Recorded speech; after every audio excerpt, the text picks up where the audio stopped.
We hope that everyone had a good evening and is coming in feeling refreshed and energized for what should be an excellent day ahead of us all. And with that, I would like to welcome you to day 2 of the Indeed Warsaw event, which is our Policy and Practitioners Forum. We're very glad to have 3 wonderful guests who will help to start us off with opening speeches this morning. Joining us from the European Commission is Katarzyna Kwadrat-Giżybolska, and my apologies for any mispronunciations. Also, we have with us Gerrit Zak from the Organization for Security and Cooperation in Europe. And Katarina, I'm afraid your last name is not on our bio here, but it will be up on the screen. There we go. Katarina Kaiser, joining us from the United Nations Independent Evaluation Section. Thank you so much to all of you for being with us this morning. And we have Katarzyna joining us online. I'll just provide a very short introduction and then welcome Katarzyna to speak, so we can even welcome her onto the screen at the moment. Since May 2022, Dr. Katarzyna Kwadrat-Giżybolska is the deputy head of the Unit of Prevention of Radicalization of the Directorate General for Migration and Home Affairs, DG Home, of the European Commission. In this capacity, she oversees, among other things, the work of the EU Knowledge Hub on the prevention of radicalization and its predecessor, the Radicalization Awareness Network. She also deals with the implementation of the Terrorist Content Online Regulation and the overall coordination of EU activities in the field. Dr. Katarzyna, it is a pleasure to have you with us. Welcome to the Indeed Forum. Good morning, everyone. Thank you very much for this introductory remarks. Dear organizers, dear Ms. Kaiser, dear Ms. Zach, dear participants, it is, of course, a pleasure and an honor for me to be with you today, even though online, for which we apologize, to address you on behalf of the European Commission and the Indeed Final Conference. I would really like to use this opportunity to thank Indeed for the excellent work and contributions. With its remarkable contributions to evaluation in the field of prevention of radicalization, Indeed has been a flagship project since its launch, and it is how it is considered by the European Commission. The research and the work it carried out is fully in line with the priorities and also most recent initiatives of the European Commission in the field of prevention of radicalization. As you all know, but I will still mention it, prevention of radicalization stands at the core of the EU policies on counterterrorism, as defined in the main EU strategic documents, such as the EU Security Union Strategy and the Counterterrorism Agenda for the EU. The political guidelines for 2024-2029, which President von der Leyen in July presented, reconfirmed the key role of prevention and the need of an even stronger approach on anti-radicalization. They also point out the need to adopt a new counterterrorism agenda for the EU. As you may know, we translate this political skill into practice through our EU priorities, the so-called, we call them strategic orientations for the prevention of radicalization, which we adopt every 2 years. Our new set of priorities for the period of 2024-2025 identify for the first time evaluation as one of the horizontal cross-cutting priorities at EU level. So this is why it is very important for us to follow such projects and to participate in this event as well. Endorsing these priorities, member states have strongly confirmed that evaluation is essential for improving public policies and helping stakeholders capitalize on the effectiveness of their tools and interventions. Let me also say that evaluation is key for reviewing the outcomes of completed processes, taking a step back, analyzing the progress made and results achieved, as well as stock-taking on lessons learned. All these actions are indispensable for maximizing on the success of planning and implementing future initiatives. we see evaluation as providing an opportunity to make small changes that could result in great impact. Engaging with all stakeholders, and this conference actually illustrates this, and ensuring their proactive contribution is really vital from the perspective of the Commission. The Commission, we have followed very closely the implementation of the Indeed. And I can assure you, as I mentioned already, that we highly value its results. Indeed is a clear example demonstrating the proper impact of EU funding in the field of prevention of radicalization. Today, as we reflect on the project's impact, we evidence that it has been a game changer, in fact, in the field of evaluation. Indeed took the bold step of prioritizing evidence-based approaches, setting a new standard for how we assess and improve our efforts to prevent radicalization. With this project coming to an end, it is essential that we ensure its legacy lives on, continuing to benefit practitioners, policymakers, but also researchers. We must work together to keep this knowledge alive. We in the Commission are determined to work in this direction. A sound evidence of this is the fact that we will use Indeed's outcomes and deliverables to support the design of the key performance indicators of our brand new initiative, the EU Knowledge Hub of Prevention Radicalization, which, as you all know, we launched in June this year.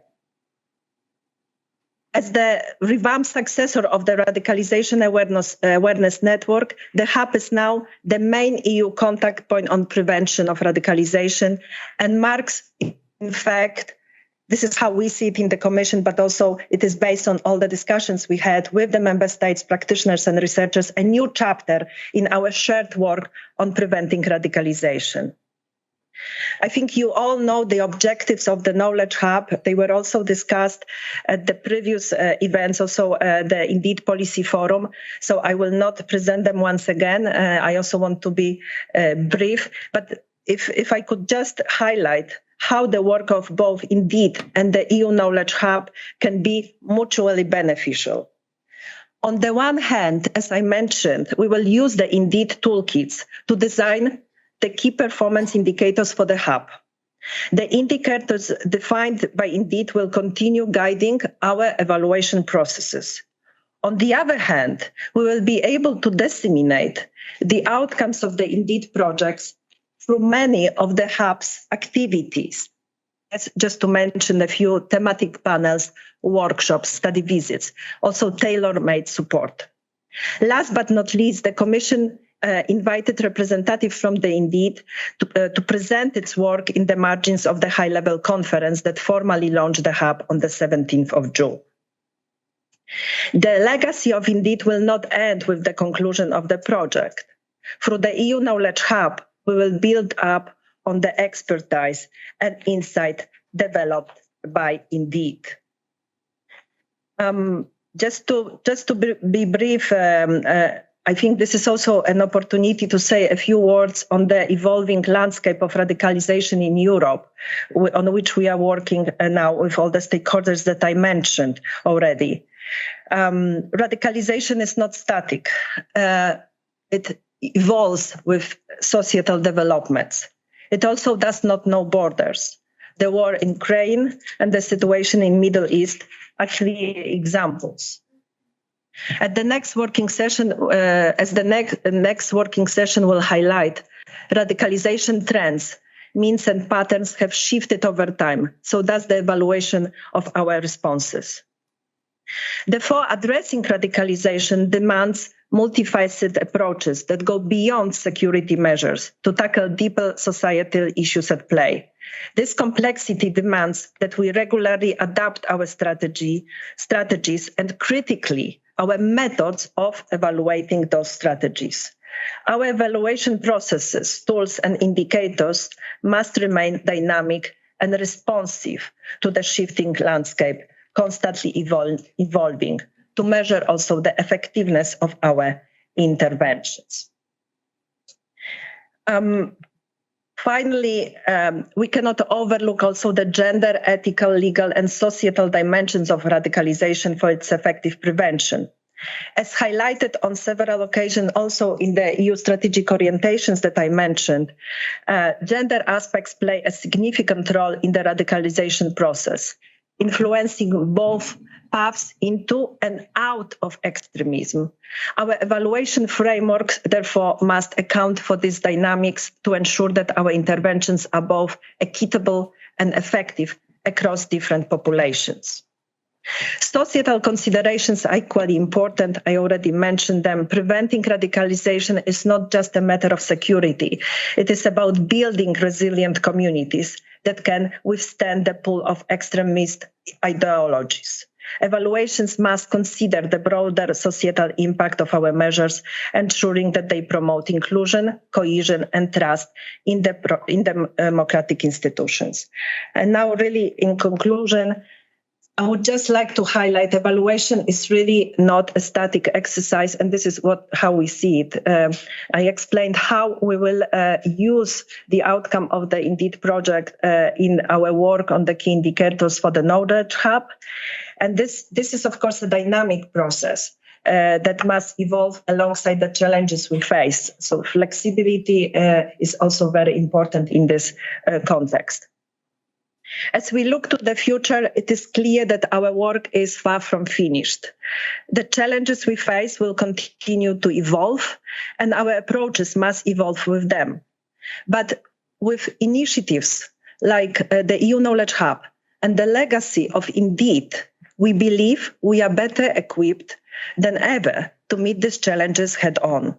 Your contributions are very valuable in helping us navigate this complex landscape and ensure that our policies and interventions are as effective as they are ethical. By fostering collaboration between policymakers, practitioners, and researchers, which is also the very objective of the EU Knowledge Hub, we continue building on the progress made and shape a safer, more resilient Europe for all. So once again, I would like to thank Indeed Project for its thorough implementation, and we look forward to continuing our cooperation in the future with the EU Knowledge Hub. Thank you for your attention.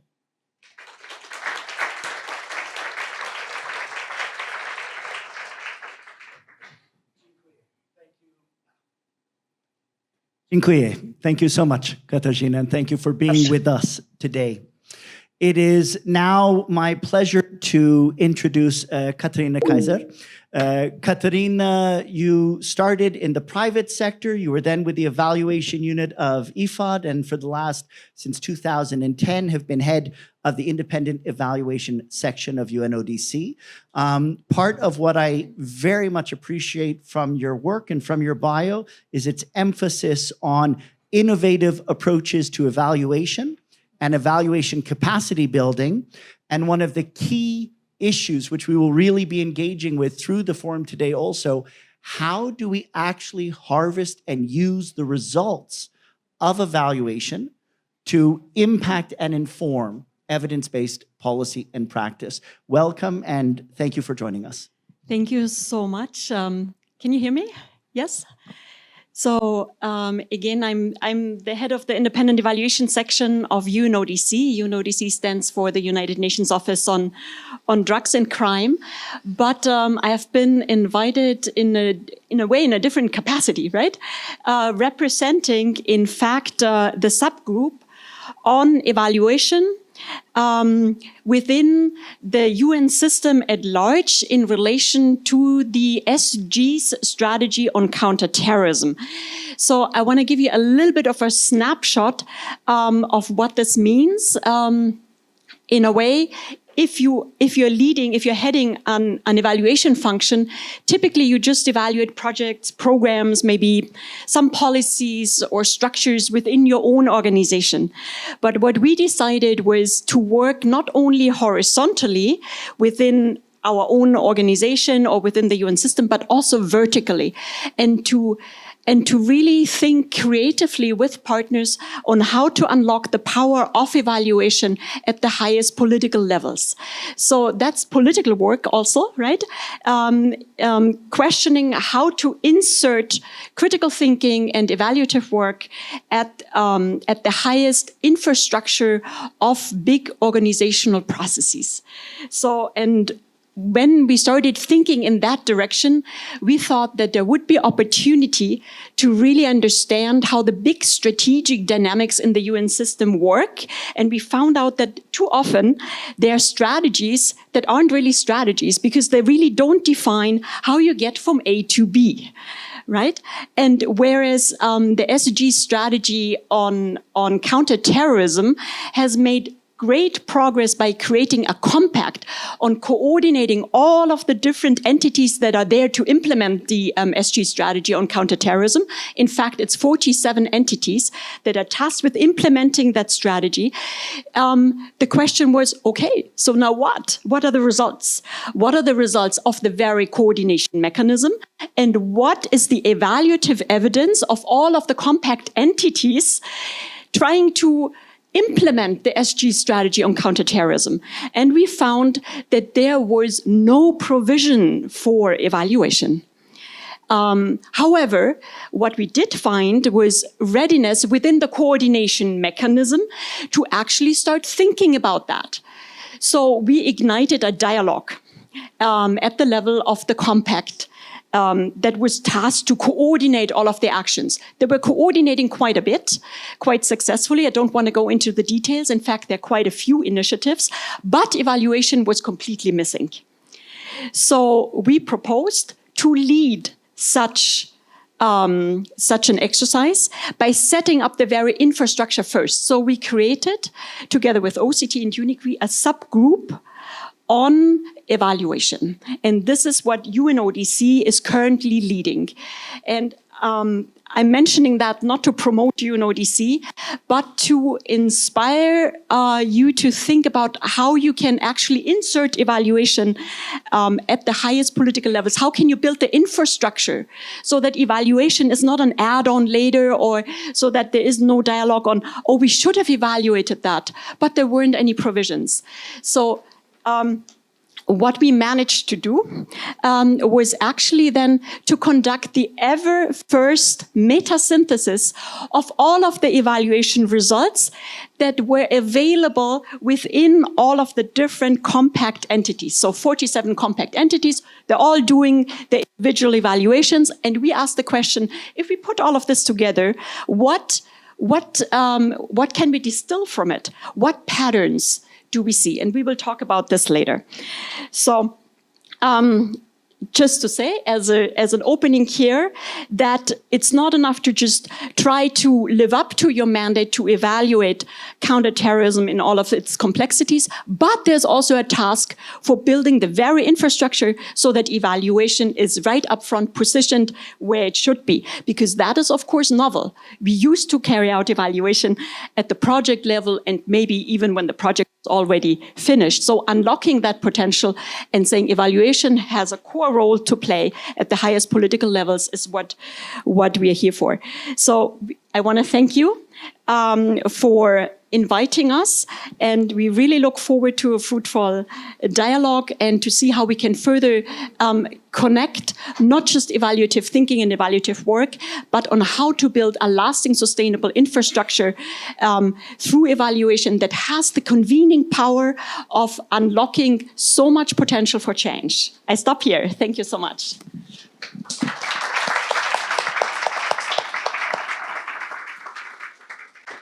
Thank you so much, Katarina. And I really want to thank you and all of the colleagues in the team at the UN engaging on evaluation for such strong and collaborative support and involvement throughout the project and the First Indeed Forum, and now joining with us in person here in Warsaw. We're so glad to have you with us.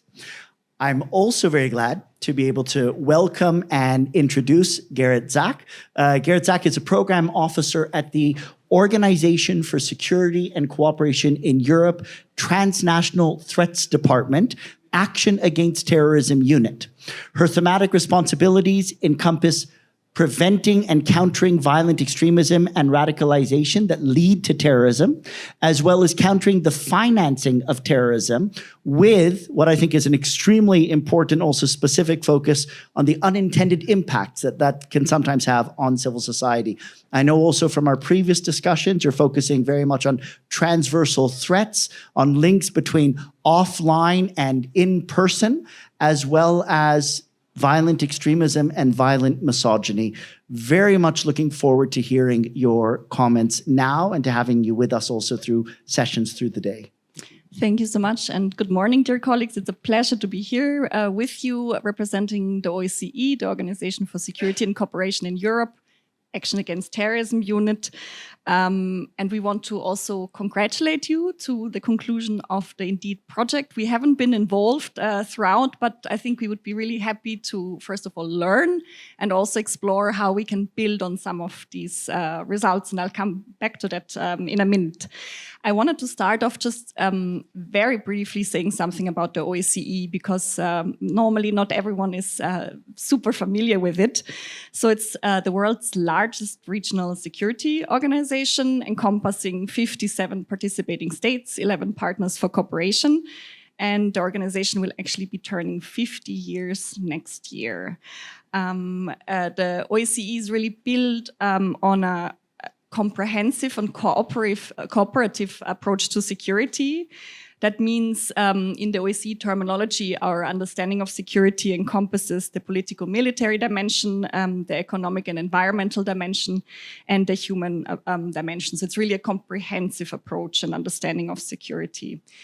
In the Action Against Terrorism unit, we work on 5 different thematic portfolios. That's PCVE, or in the OSCE terminology, PC World, as we call it, preventing and countering violent extremism and radicalization that lead to terrorism, countering the use of the internet for terrorist purposes. So that's sort of the technical aspect, everything that is related to blocking, content moderation, e-evidence, etc. Vulnerable target protection, countering the financing of terrorism, and rule of law-based approaches and criminal justice, with a specific focus at the moment on so-called FTFs. We work with government and civil society partners to strengthen the capacity of OSCE participating states to prevent and counter terrorism and prevent violent extremism. And we work together with a lot of people here in this room and are very grateful for that. So we do this through engaging with policymakers to raise awareness, discuss issues of concern, but also to do, we also work on building capacity from the national to the local level. And a last word on the OSCE. So a big strength lies really on the capacities that we have on the ground. We have field operations in Central Asia and Southeastern Europe, and thereby also a very good network of contacts and very trusted relationships that are the basis of our work. So in the next few minutes, I would just like to elaborate on 2 aspects in relation to the topic of this conference. First, a little bit about evaluation in the OSCE. And I want to be very clear on the fact that I'm not representing our evaluation unit in the privacy of this room. I will speak as a staff member. And secondly, I want to make a few observations on evaluation and our own PCVE programming. So first, when it comes to our organization, I started working for the OSCE over 6 years ago in one of our Central Asian field operations. And at the time, I was also responsible for strategic planning and monitoring and evaluation. And I will not bother you with the details, but we did have at the time in the organization an evaluation policy, and we, for example, organized with our program managers and project managers yearly self-evaluations, and there were decentralized and external evaluations, and we tried to make all of that a collaborative process of learning from each other. But it was also not taken for granted at the time that for some of our projects we would even have an evaluation, also some of our bigger projects. So it did exist, but it was not, I would say, kind of systematically enshrined. And I do also remember some discussions with some of our project managers on why we even need all of this and what it is good for. So fast forward a few years. So while we did have a policy before, we do now have a new evaluation policy that is around 2 years old. And as someone in the meantime working on programming in the Secretariat, I can also really see that this has led to a number of changes in the organization. So we now have to include decentralized or external evaluations into project above a certain size. We need to do this from the beginning. We need to budget for those, and otherwise a project will simply not be approved. We also have clear guidelines. We have a distribution of responsibility. We have a network of evaluation focal points, and I'm happy to say I'm one of them for our department. And we also have clear guidance when it comes to quality assurance, for example, evaluation reference groups. And when we submit a new project for clearance, we also are being asked, how does that actually build on the evaluation results that you did before? So while it's not really a revolutionary finding, it's really great to see how organizational culture can develop when there is a framework and also the will to introduce this. And it also really helps the individual project managers not having to reinvent the wheel. And obviously there are still a lot of challenges, and I'll speak to those in a second, but sometimes it's also good to see what we have actually achieved and acknowledge that. So the second aspect is I want to speak a little bit, just because there's not a lot of time, about our own PCV programming. And I want to start with the conclusion here. And this is when it comes to evidence-based evaluation of our own PCV or PC World programming. We still need to learn more and have more expertise. And I think we can also learn from you. And I want to give 2 quick examples. So we currently do a lot of capacity building for government and civil society on media and information literacy in the context of PCVE, specifically tackling mis, dis, and malinformation online and promotion of critical thinking. And I hope to speak a bit more about that in the next session. And we already heard yesterday about that we have learned a number of things when it comes to what works and what doesn't work, when it comes to, for example, alternative and counter messaging, inoculation theory, the redirect method. We also know quite a lot on how learning works, so what is actually bad training, and how we can do a better work there. But we do also see and feel that there is quite a lot of more work to be done when it comes to evaluate this work on media and information literacy in the context, for example, of primary prevention. A second example I want to give is that together with our gender issues program, we run 2 networks of women PCV professionals in Central Asia and Southeastern Europe. So these networks include women professionals from government, from civil society, from different sectors. And the main focus is also of these networks to learn from each other and to share experiences and expertise. And at the moment, we're having some forward-oriented planning discussions on thematic focus areas. And guess what topic ranks among the top requested topics? You might guess it. It's actually evaluation of PCVE interventions. So I want to end with 2 concrete ideas that are linked to the 2 parts of what I just elaborated on. One, evaluation culture in the OSCE, and then our own PCV programming. Before coming here, I spoke to our head of evaluation unit, and we were thinking, wouldn't it be great to also offer to everyone working on PCV in the OSCE, for example, like a webinar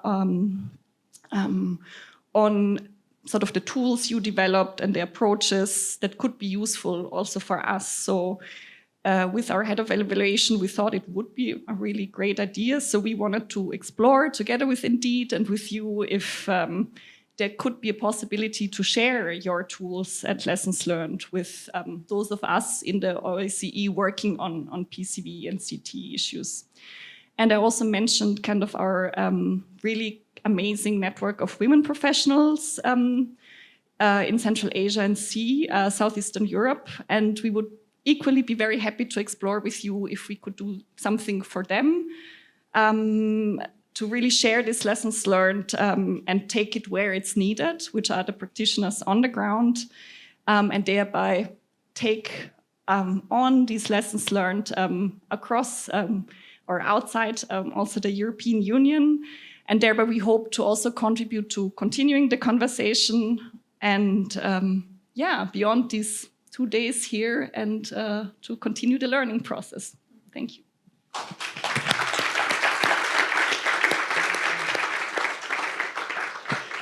Thank you so much, Garrett. Thank you for sharing with us some of that experience, both your own and from the OSCE, in developing a culture and a practice of evaluation and engaging with it. And I think also on behalf of us within the Indeed Consortium, we can absolutely say we'd be very glad to explore practical cooperation, to look at having a webinar together.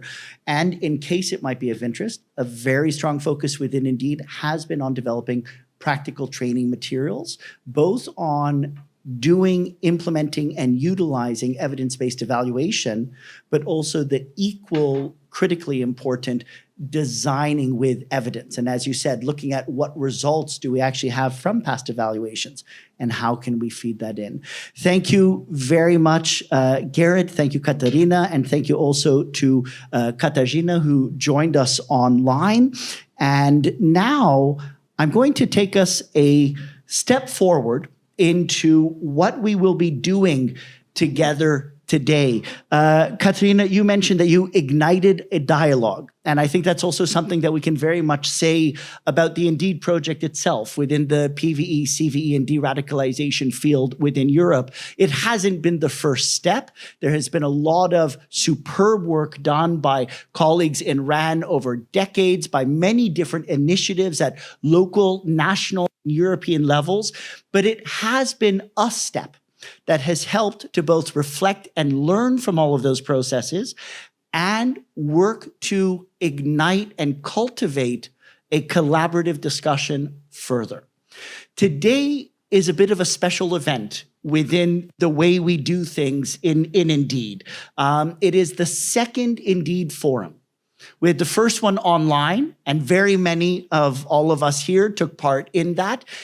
And we're so happy to be able to do this one in person, to be able to actually together meet face-to-face and work together. The idea of the forum was not to be a normal conference or seminar or presentation. Instead, it is really building upon one of the key parts of a learning infrastructure within the field and one of the practices that we've had within the Indeed project, and that is to come together as a community of practice. I found it inspiring yesterday. I found it inspiring this morning, hearing from the speakers, but also all of the conversations and discussions that we've already begun to have.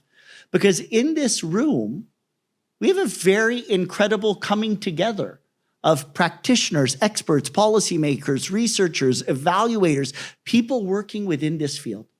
We already heard yesterday about new evolutions and steps that are happening here in Poland and the steps that will be taken to advance evidence-based evaluation within the work. We heard from Vasileos about steps being taken in Greece, and we can look at similar stories from all across partner countries in Europe where we are seeing significant evolutions and, of course, also the first steps now in the development of the EU Knowledge Hub. Today, what we're doing in the forum will be to engage together as a community of practice. And in many ways, de facto, as a knowledge hub coming together from all across the EU. The way we're going to do this, we have 3 sessions in the morning, and then we have 3 parallel sessions in the afternoon. Each of the sessions is 90 minutes. We've invited some colleagues to provide short inputs. Not as short as the presidential debate that some of you may have stayed up to watch in the US, where 1 to 2 minutes to discuss national policies. We're much more generous. We've given 5 to 7 minutes to cover gigantic topics.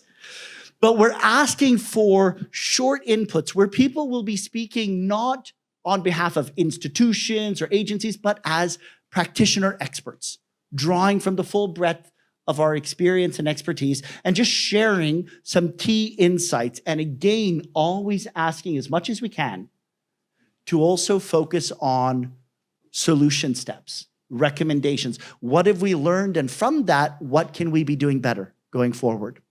But those inputs are only meant to stimulate, to inspire, to help us think through from different perspectives, while at the same time we invite all of us to draw from the full breadth of our experience. Because immediately after the inputs, in each of what we're calling working sessions, we're going to go into working groups. The moderators will ask you just to quickly turn your chairs together. We don't have tables or anything like that. The setup is like this throughout. So we'll turn our chairs together and we will go into 3 or 4 groups in each working session. And every one of us will have a short guide.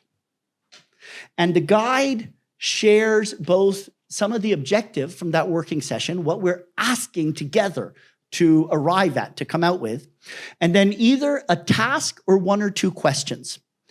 And what we are asking is that in a small group together, all of us engage to practically discuss and to identify your recommendations.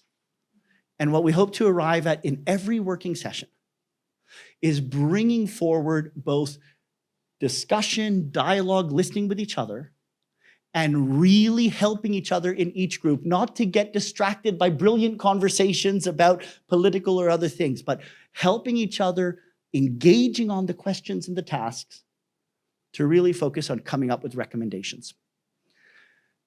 And what we're going to do is harvest all of this together, because sometimes this could be very relevant and useful for you as an individual practitioner, an individual expert, individual policymaker. And it could also be very relevant for what we are evolving more broadly in our institutions and agencies, in our countries, and in Europe and internationally. So that's going to be the practice. Then we'll have the chance to hear from the results of the working groups in each session. And then we're going to come together for what we're calling a community of practice, indeed Smart Hub. We're going to mix from across all the different sessions we took part in. We're going to come together. We're going to look at some key questions and ask us to bring forward our experience and recommendations on those. So I was so glad to hear so many people come in saying that they're feeling fresh and energized and had a great night's rest. And before we began, you could already hear the buzzing and the conversations. And it's that energy, which we really want to keep going. And as mentioned yesterday, this idea, draw upon that inspiration from our own field and draw upon that inspiration from medicine to not only be able to identify and say what we don't like or what's not working or what are the problems we face, but to engage together and to look at concrete solutions. What can be done, and what do you feel can help improve our work in evidence-based evaluation, evidence-based policy, and practice, and doing that together. So we wish everyone a wonderful day today and hope it will be inspiring and interesting for all of us and a chance to bring forward our experience. The 3 sessions, as you'll see, in the loft, which is on the first floor, so 1 up. We have a session on addressing the evolving landscape of radicalization and violent extremism in Europe. This will, in part, be a continuation from some of that opening discussion we had yesterday during the Talks to Inspire. And it's addressing the reality that all of our work, including on evaluation and policy and practice, is about something. It's about a field. It's about what is happening in violent extremism and radicalization. So this space is to help us understand and engage together to reflect more on some of the evolving landscape and what do we see as critical issues and dynamics that we should be addressing. Rosita yesterday was mentioning when beginning to work on right-wing extremism, that was a very early conversation in a lot of countries, and it's absolutely ridiculous that it was.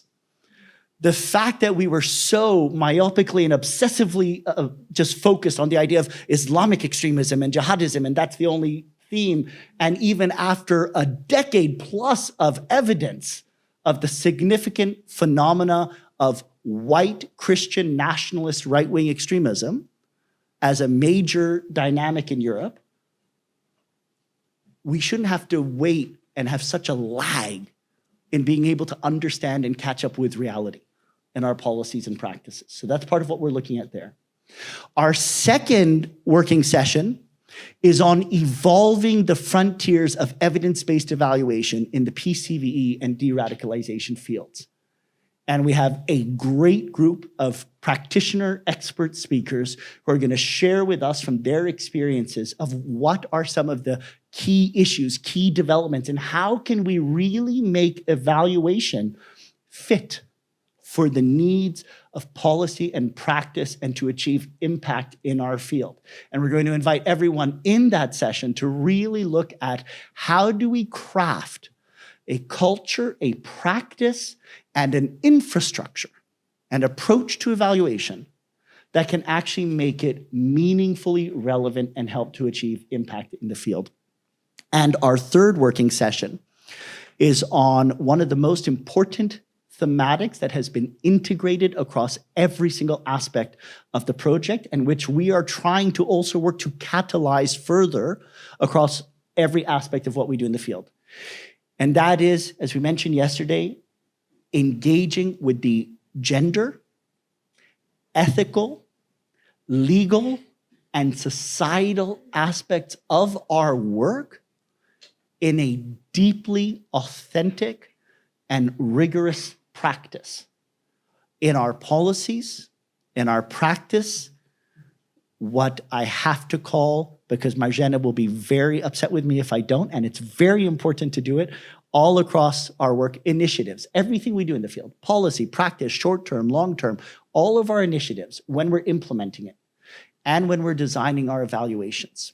How do we go from it being something that we all know is there, we all give lip service to, that we tick the box, to something that's actually an integral, authentic practice?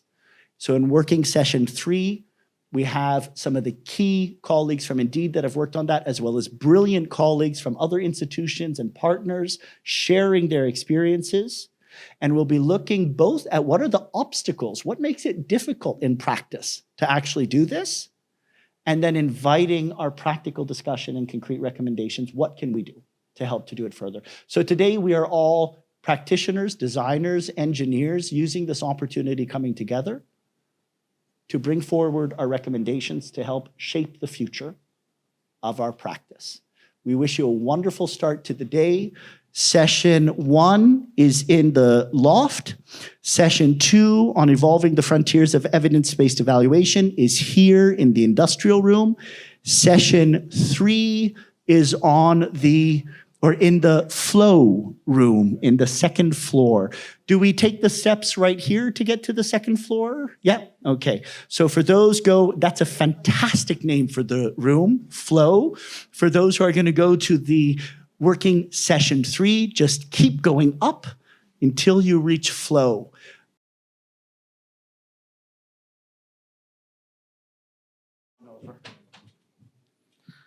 Well, hello, good morning. Thank you for being here.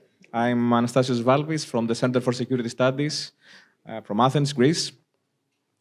And very glad to be here and very glad for this event, the last event of Indeed's project. It's my great pleasure to welcome you to this working session on evolving the frontiers of evidence-based evaluation in the PCVE and de-radicalization fields. Kai has meticulously mentioned earlier how we proceed, so I won't lose any time by repeating what he has already said. So the crucial issue today is we have already answered how important is evaluation in de-radicalization projects and PCV strategies and so forth and so on. So the crucial answer is, how can we improve evidence-based evaluation in practice? What innovations are emerging in this field? What lessons have we learned from initiatives like the Indeed project and other key developments across Europe and not only? And most importantly, how can we apply these lessons to evolve and refine our approaches to better address the complexities of present days? We are fortunate today to have with us distinguished and knowledgeable panel of experts to help us explore these issues. We have today, let me introduce them. We have today Katharina Kaiser and Moritz Schubert from the Independent Evaluation Section of the UN Office on Drugs and Crime. Katharina, with a background at institutions such as the World Bank and IFAD, has led the Independent Evaluation Section since 2010. Moritz also has extensive experience having worked with the European Commission, the German Federal Foreign Office, and the Mercy Corps, and they will offer insights on how global evaluation frameworks are evolving, hopefully. Eileen van Leuven from the International Center for Counterterrorism, who will share valuable perspectives on how cutting-edge research and practice are converging to shape evidence-based policy in various international NGOs, and violent extremism, sorry. Eileen has worked with various international NGOs, and before joining ICCT, provided policy research advice and evaluation of violent extremism, radicalization, and reintegration professionals across sectors. We have also Annelies Pauwels, senior researcher at the Flemish Peace Institute in Brussels. She has an extensive background with conflict and crime prevention for organizations including the EU Institute for Security Studies, UNODC, and UNICRI, focusing on topics such as jihadist and right-wing terrorism, radicalization in prisons, and other things. And of course, we have Kai with us, our friend, colleague, my friend, colleague Kai, president of the Romanian Peace Institute, Patrir, and director of the Department of Peace Operations, who will provide insights drawn from over 15 years of experience in leading large-scale evaluation processes. I strongly encourage you all to think critically while you hear their short presentations of about 5 to 7 minutes, if I'm not wrong, and think how you can learn from them and how you can apply things you hear from them to your own organization, to your own projects and strategies. Improving evidence-based evaluation, it's not a static goal. It's an ongoing process, a dynamic process, and needs adaptation to different environments and different circumstances. We must continually adapt and innovate in response to new threats, evolving social dynamics, and emerging research. Today's discussion is an important step in that journey, and I'm confident that we will leave with fresh perspectives and actionable ideas. In order to set a bit the stage for our discusussion, 3 key questions we seek to address today. First, what needs to be done to improve evidence-based evaluation in the PCV and de-radicalization fields? This includes both how evaluations are conducted and how their results are used to inform and improve policy and practice. Secondly, how we can achieve this, what practical steps, measures, and policies are needed to improve evidence-based evaluation in the field and its integration into policy and practice. And last but not least, what do you see as the current emerging frontiers in evidence-based evaluation and policy? Why are these developments critical for improving PCV and radicalization efforts? With that, I will now hand the floor to our first speaker, Katharina Kaiser and Moritz Schubert, and apologies for any mistaken pronunciation a priori. So please, the floor is yours.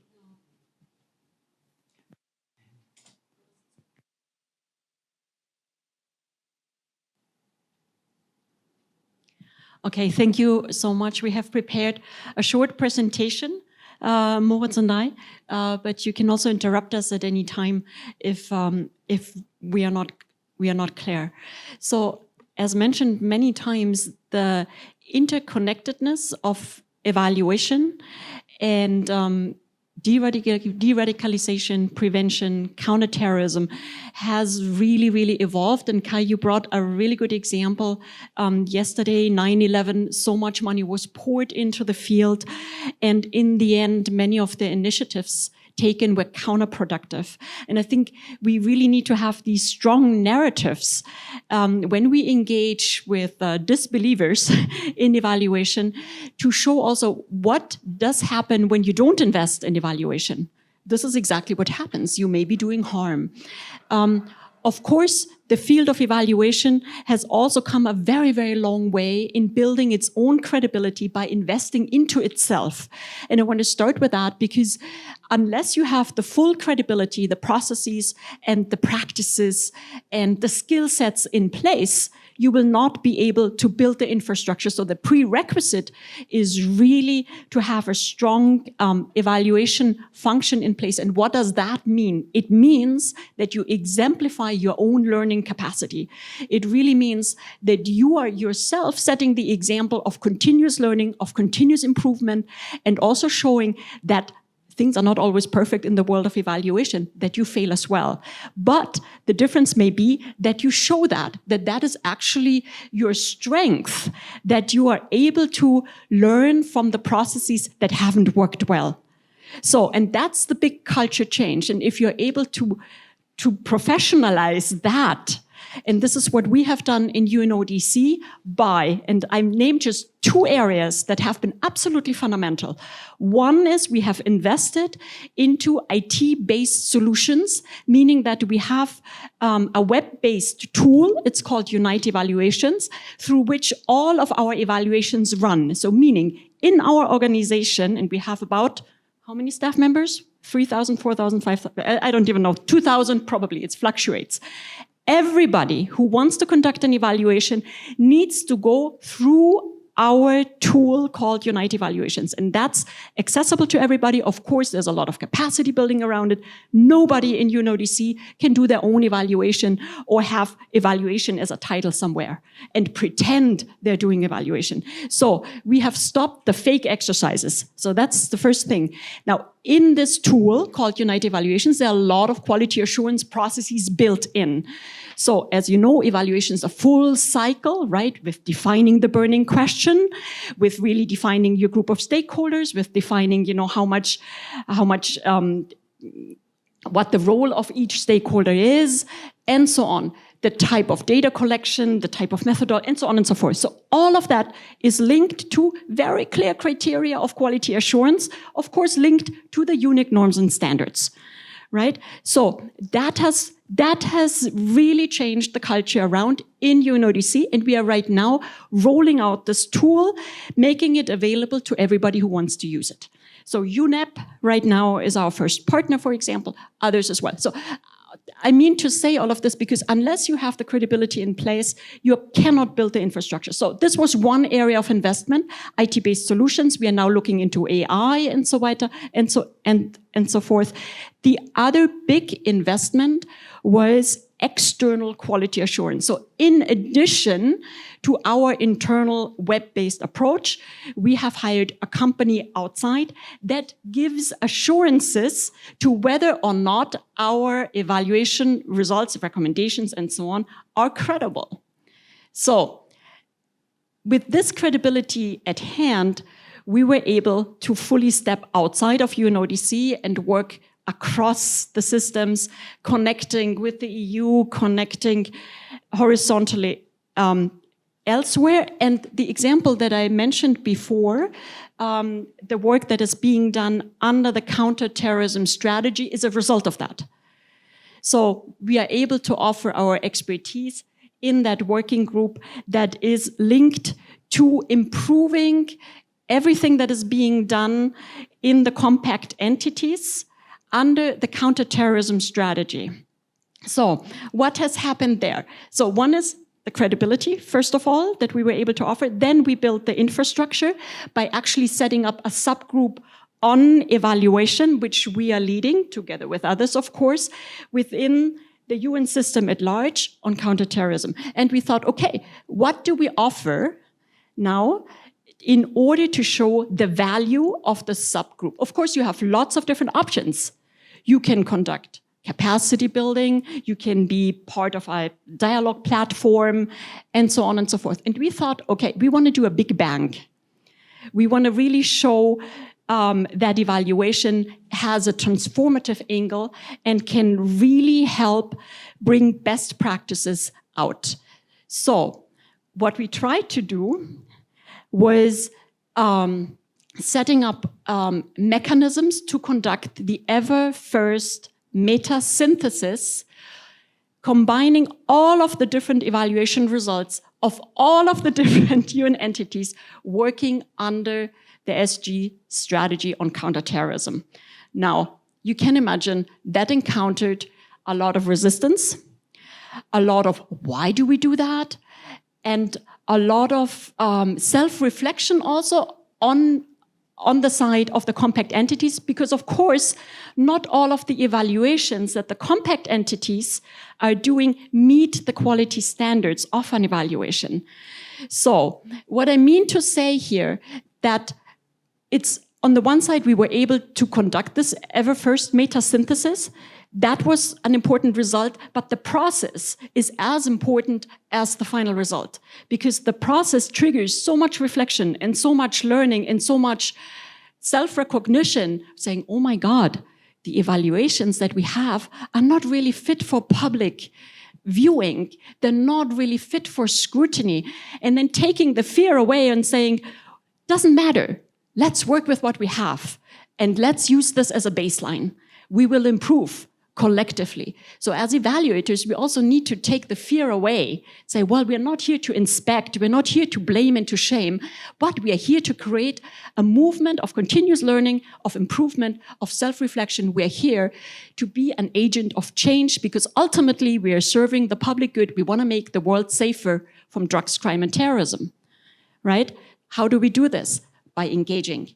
So the meta-synthesis was conducted under our leadership. Here you have the objective on the screen, aggregating, analyzing evaluation results under the global CT strategy. Here are some of the numbers. We had over 120 reports. We had results on all of the different objectives, 4 different objectives in the counterterrorism strategy. So what did the meta-synthesis find? What permeated? So I want to move now over to my colleague, Moritz, who will run you through selected findings of this meta-synthesis and how the results of the meta-synthesis have now informed the future path. Thank you so much, Katrina, and good morning, everyone. As Katrina mentioned, this meta-synthesis came up with a number of recommendations, 6 recommendations, among them, for example, to conduct a full-fledged evaluation of the whole global counterterrorism strategy, to also create evaluation knowledge platform related to CT, PCVE, and also to enhance knowledge and capacities related to evaluation in this field. Now, to implement the last recommendation that I just mentioned, we, as in the subgroup, together with the EU, developed a compendium of good practices in measuring results of interventions in the field of CT PCVE. And that was really an effort with the purpose of creating a depository of good practices for evaluators, for evaluation managers, for general experts within this field. And we included a number of good practices also related to establishing systems and the architecture that create an enabling environment for evaluation, which is so crucial, as Katrina had mentioned before. There's a number of good practice areas that you can see here on the screen.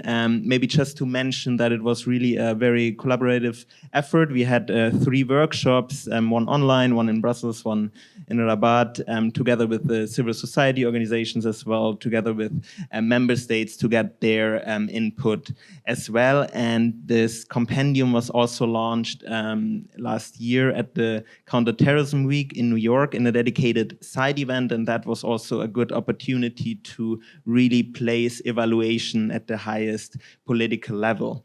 And one of the good practices that we identified and that is included in the compendium was really to make sure that evaluation is planned for from the beginning of any intervention. And that is also something that we, as a subgroup on evaluation, try to implement in all our work.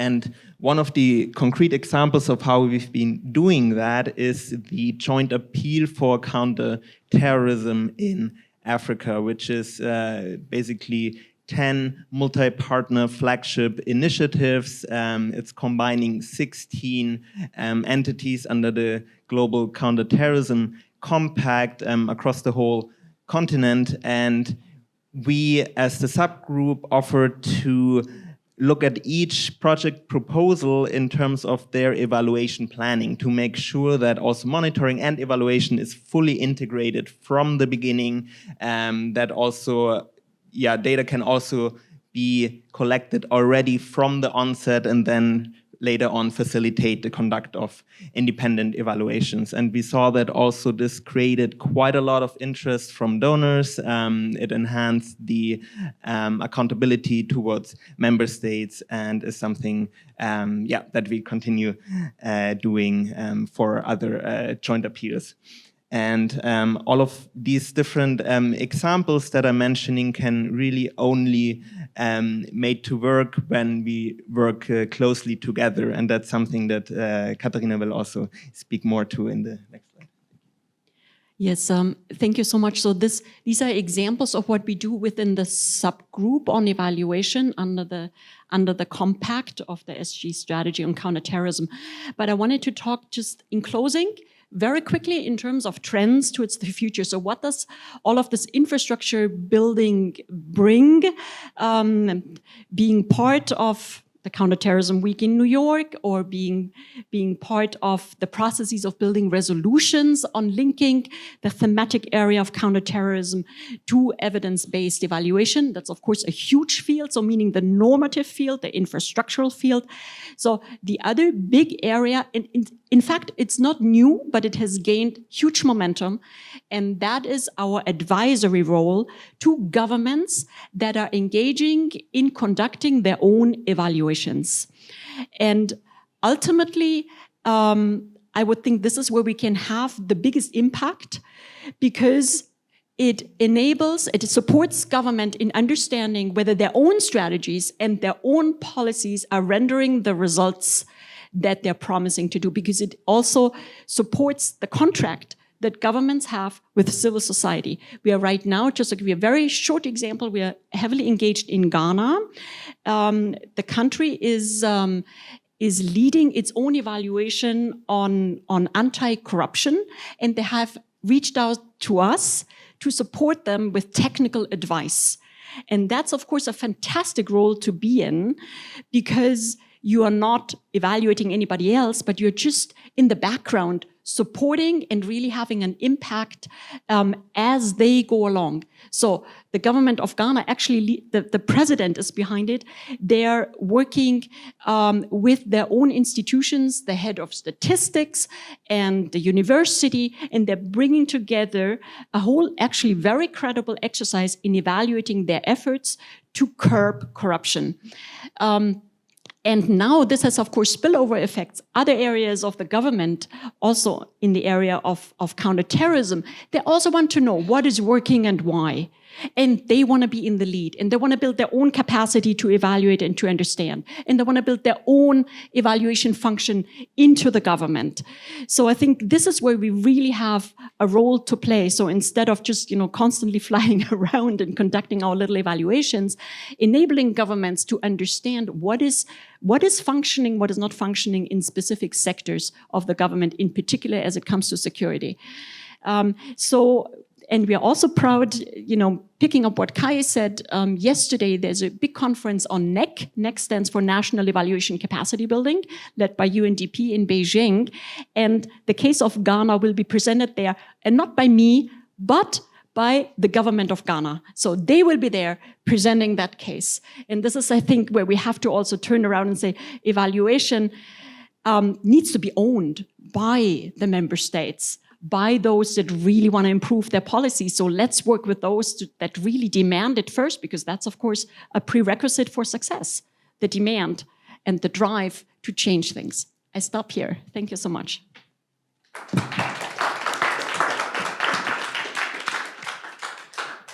Thank you, Katharina and Moritz, for this insightful and concise presentation. I mean, it was incredible.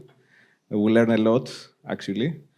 And it's quite inspiring how you have managed to build this culture of evaluation within your organization, and how now you can expand it, and how important is the ownership, to have the ownership of something and to be accountable for it, but also to have the capacity to run such initiatives.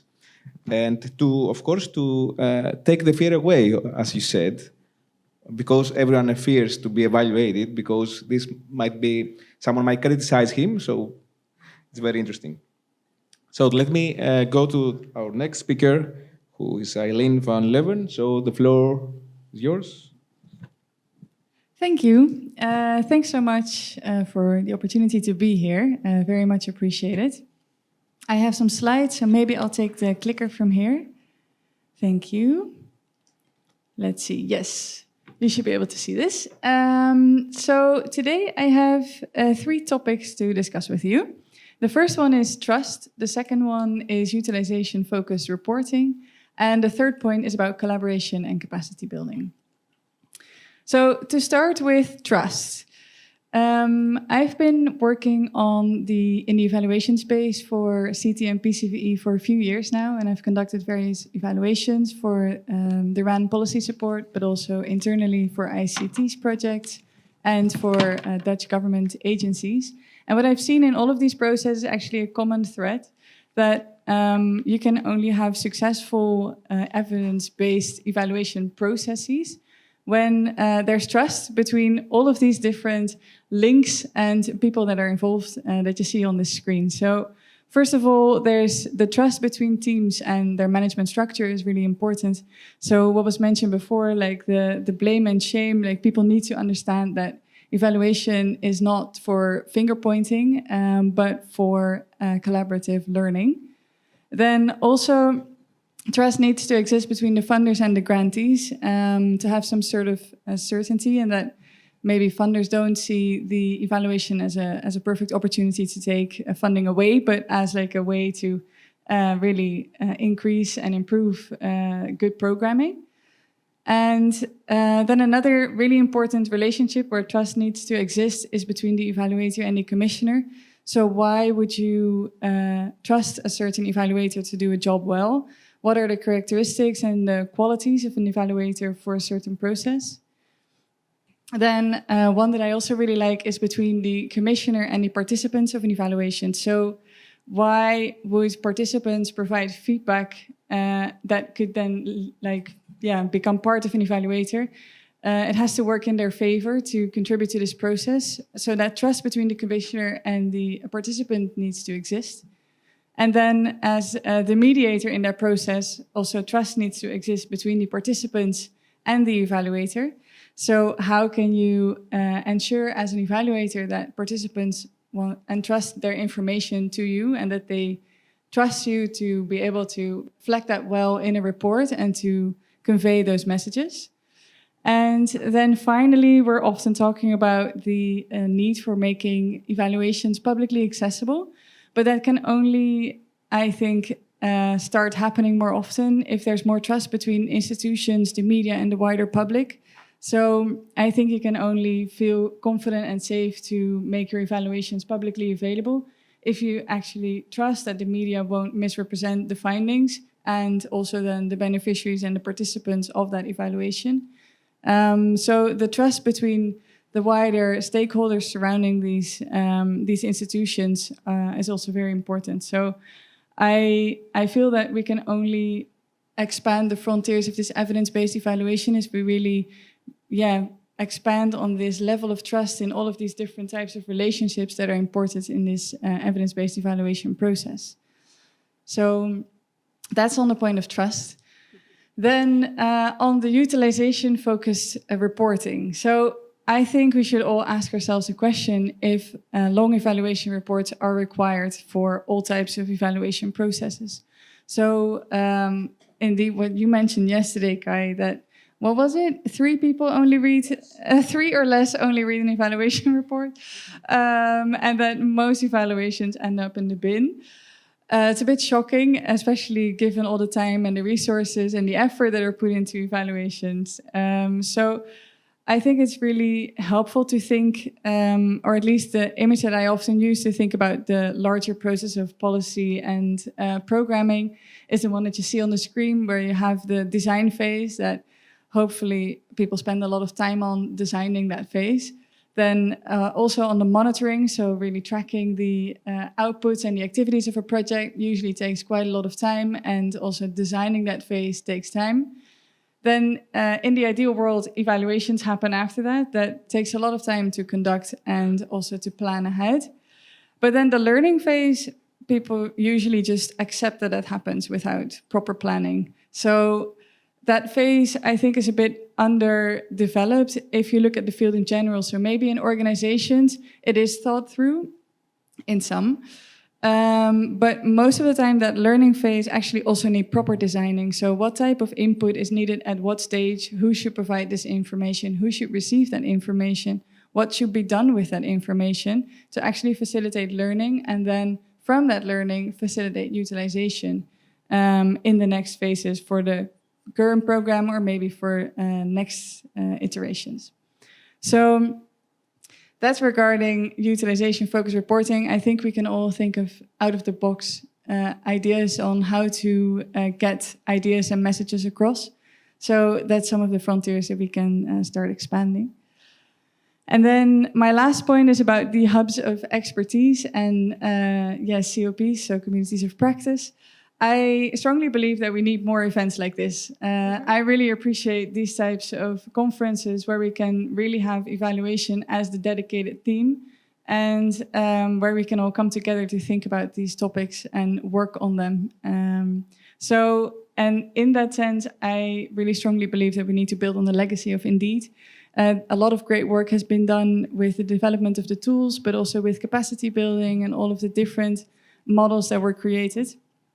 And what I think is particularly important then in this field, that's also very dependent on to what extent it's prioritized, the evidence-based evaluation, and really following also the trends of this field. We really believe that it should be less ad hoc and less project-based. So that's why we've built the M&E Center of Excellence. That's really a center and an expertise center that's permanent. It's a department that's part of ICCT and it's not project-based. So it's there to stay permanently, even if maybe one donor is not supporting, there will be another. So we'll always stay there.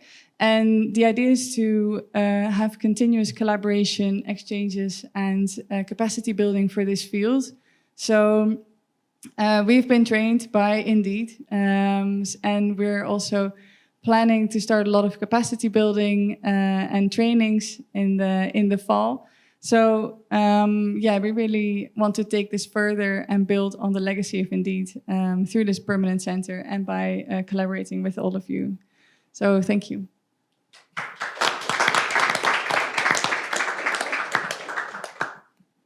Thank you, Eileen. I kept 3 things: trust, utilization of reporting, and hubs in a permanent basis, like the one you mentioned, the Monitoring and Evaluation Center of Excellence. Trust, I think it's the most important thing when you go for evaluation, when you try to evaluate or to create the culture of evaluation. I know it from first hand because I had the same experience when I tried to evaluate like 200 NGOs in Greece, and it was really difficult to bring them on track and bring them on board all of them to get evaluated. We asked the support of the donor community because they were funded from private institutions, and we asked to support us and endorse us so that they could come and try to be part of this culture of evaluation that we were trying to create. So trust, I think it's the most important thing. And now let's move on to Annelies. And Annelies, the floor is yours. Thank you. So yeah, I'm a researcher, so I will bring a bit my perspective as a researcher on the field of PCVE. So I'm not an expert in evaluation. Although I've been involved in some evaluation exercises in the framework of the Flemish government's action plans on PCVE. So I've been involved in two evaluations of the two first action plans, and currently we're conducting also a bit of a evaluation exercise where we're trying to feed into the third action plan, which will be set up in the next year. So we're trying to evaluate the big lines of the current policy of PCVE of the government, and trying to feed that into the action plan that it will develop next year. So I guess that's also sort of an evaluation exercise, I guess.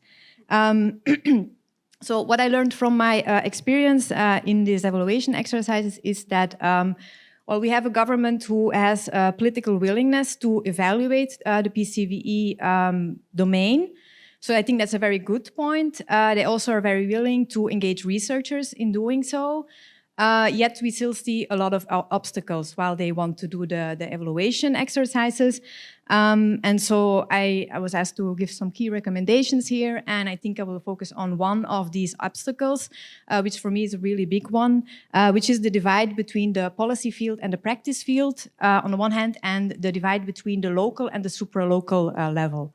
So my recommendations focus obviously in the context of what I know, which is an action plan set up by a government. And then you see local implementers, local practitioners who are involved in setting or rolling out these initiatives. So that's a specific dynamic, obviously, a power dynamic, a financial dynamic, so a streaming of finances with, like you mentioned, grant versus donors. So it's a very specific dynamic. So my recommendations are focused on the policymakers, basically. So starting from the point that PCVE on the one side is a whole of society effort, I think that's something that we can also draw to the evaluations effort. That is also something that should be a collaborative effort. My first recommendation to policymakers is to invest in well-functioning top-down and bottom-up consultation process with all the stakeholders who are involved in such an action plan. And these are generally quite a lot of stakeholders from various vertical domains, but also horizontal domains, obviously. And I think it's very important to do it proactively. So not only at the point where you want to start evaluating, but it's a process that you should be doing basically constantly.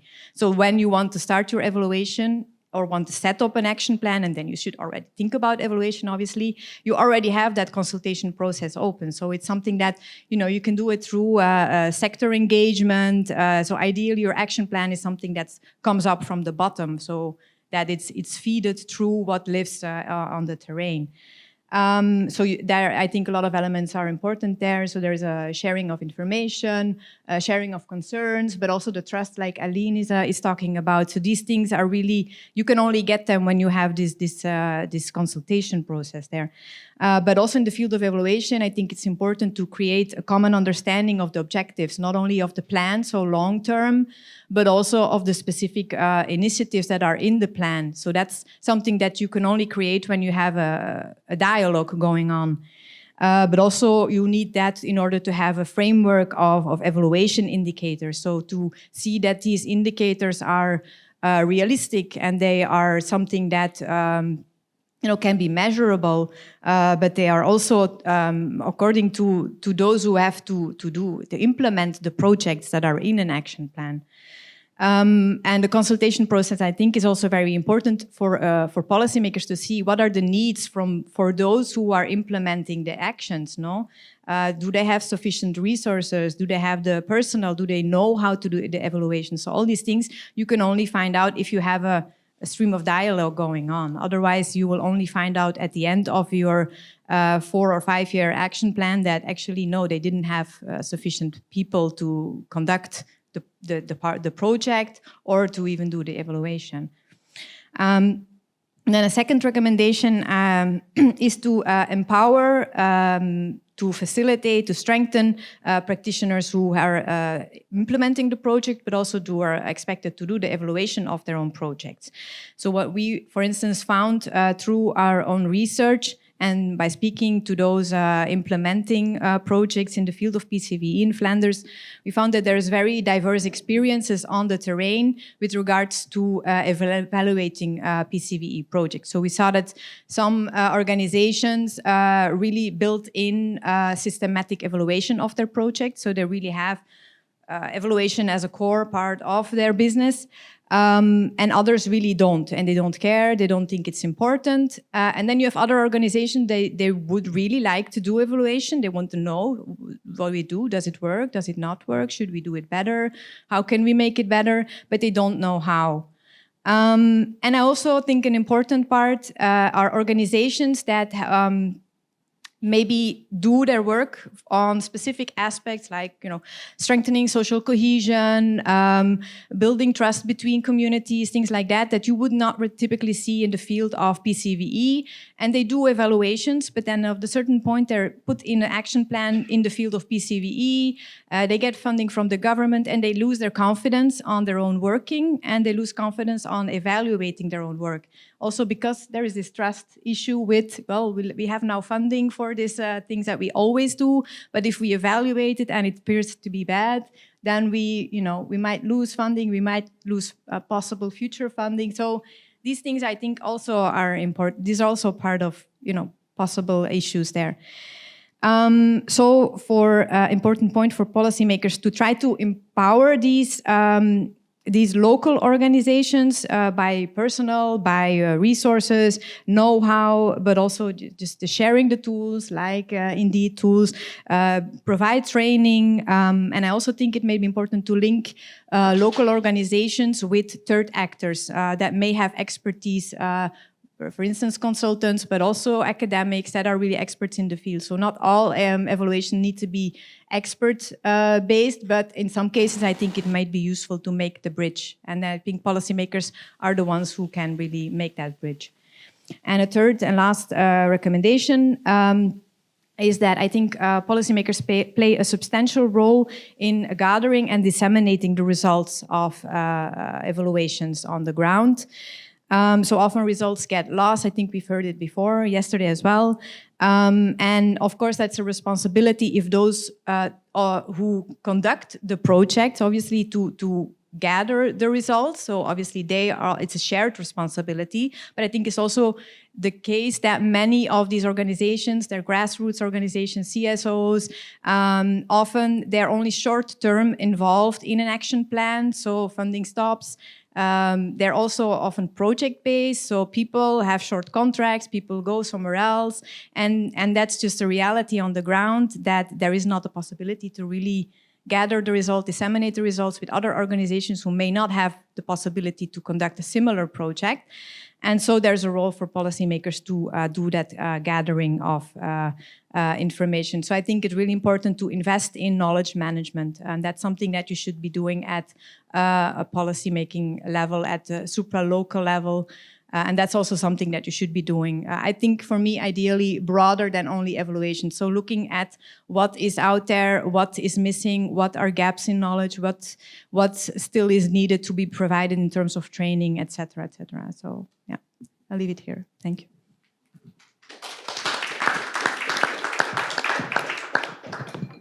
Thank you, Anneli. Very, very interesting. I kept the 3 recommendations to policymakers. I really like the collaborative approach, and I think it's quite important if, for example, there is the willingness of the political weakness of the national government to create an evaluation standards across a sector. If you bring the sector into the consultation process, then you create trust and you create ownership of the outcome, and then everyone will join. And also the knowledge management, how important is this? I mean, knowledge is scattered. It's hard to find sometimes. We don't know what it fits to where. And it's important to improve capacity building and to strengthen capacity building across the entire sector. So, last but not least, my friend Kai. Kai, your turn. Thank you. I am going to do something radical for me, for those who know me. I'm going to do a presentation without PowerPoint, which is the first time in the history of the Indeed project. And I'm going to try and cover a fair bit fairly quickly. In terms of frontiers and evolutions in the field, one of the very exciting ones for me is the Indeed model. And by that, what I'm referring to now is this concept of evidence-based evaluation as having three core components: best available existing knowledge and evidence in the field, practitioners' expertise, understanding, and judgment, and community and stakeholder context, culture, needs, and participation. Because when you really understand what it means to engage with those three, to draw upon the knowledge which has already been developed, to authentically and in a respect-based approach engage the expertise of practitioners as drivers and stakeholders in the process, and to authentically engage with communities and stakeholders, that is a transformative approach to evaluation and really thinking through what that implies overall. The second, as has been said, plan for evaluation, design evaluation into initiatives, programs, strategies right from the beginning, and fundamentally start from asking why. What do you want the evaluation for? What are you going to use it for? We need to evolve the field beyond the concept of evaluation reporting, communication and dissemination of evaluation results, and instead look at performance development, knowledge management, change management. How are policies formed? How are decisions taken in agencies and institutions? How do you develop the competency, guidelines, doctrines, regulations which shape how we are approaching something in a field? If we want to have evidence-based policy and evidence-based practice, we need to look at how do we harvest and utilize findings and results from evaluation and plug them in to where we develop competency, training, education, performance enhancement, and change management, coaching. We need to look at the policy cycle and how we design findings from evaluations to feed into policy development. We need to look at how you bring it to the field of practice. Shockingly, within our field of evaluation, this part of it, the concept of change management is virtually unknown. Whereas if you look at evaluation done within the business field, evaluation is the start of a change management and performance process. Third, we need to do evaluation better. The quality of the overwhelming vast majority of how we do evaluations today is unacceptable, and the model is a dysfunctional and broken one. Top-down, external experts, the idea that an academic is competent or has expertise for doing evaluation is not acceptable as a model and a practice, I would suggest. Most so-called academic experts have never had a course, a training, preparation at all in how to do evaluation. The fact that they sit in a university and talk and read does not mean they have the competencies or skills to do evaluation. Some do, the overwhelming minority. When the Government Accounting Office in the United States tried to develop the field of synthesis evaluations and metasynthesis in the 1990s, over 70% of the evaluations they looked at, they could not use because they saw the methodology was flawed, the implementation was not up to standard, and that is true of the overwhelming majority of evaluations in the PCVE and de-radicalization field. We need to understand that there are actual competencies and skills that are developed in evaluation, learn from wonderful other sectors and the flourishing efforts in evaluation that are developing, and connect those with our field. Building in an evaluative approach, looking at integrating evaluation, learning, and improvement into our policy and practice systems. We have a video interview and a podcast with Peter Mooshond from the Rupel Police, and he's also part of the advisory group in Belgium for dealing with violent extremism. And what he said is, in the police, we need to build evaluation into police functioning at every single level. We don't need to have someone from a university come, act as if they're controlling and producing the knowledge, telling us what works, what doesn't. We need to integrate evaluation into the functioning of the police. So we have an evaluative unit as part. We can also bring in external experts. We can partner, we can do that. But we need them to be able in real time to provide facilitative evaluation and reflection and learning, which helps us improve practice. Also do evaluations at the end of major initiatives. Also do bringing in external and others, but in daily practice to get better, we need an integrated system. Evaluation, fundamentally a process of understanding and making sense. And that shouldn't be owned by external actors. And back to this Indeed model. It's the practitioners, it's the policymakers, it's the communities involved who should own and be involved in the process of making sense of and understanding what works, what doesn't work, and how, because they're the ones that also need to implement it. So here, looking at the evaluator, not as the arbiter of knowledge and as the expert coming in, but as a process facilitator, and looking at evaluation as a process of generating understanding and meaning. So learning doesn't only come about through a report at the end, but how you actually do and implement the evaluation. Some key things, because my timer went off, so that means I have 2 minutes left.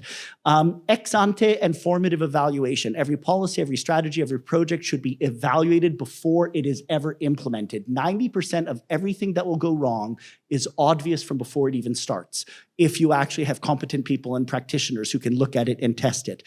Developmental evaluation, where you build evaluation into the process real time, facilitating learning as it goes, which practitioners can harvest and implement immediately. And as we've brought forward in Indeed as well, case learning and case evaluation is so incredibly practical and appreciated by practitioners in the field. As we have been discussing, moving from ad hoc to systems, evaluation systems, knowledge management, building the infrastructure, which can actually help us achieve these three: evidence-based evaluation, evidence-based policy, and practice. With that, another early step contribution from the project has been creating repositories. So in Indeed, we have the repository of protective and risk factors. We have the repository now coming out of evidence-based evaluation initiatives. And our colleague Stefan Kloss has come with this brilliant proposal that you also shared, that you have as well. Let's create a repository of all the evaluations that are being done in Europe in this field or internationally.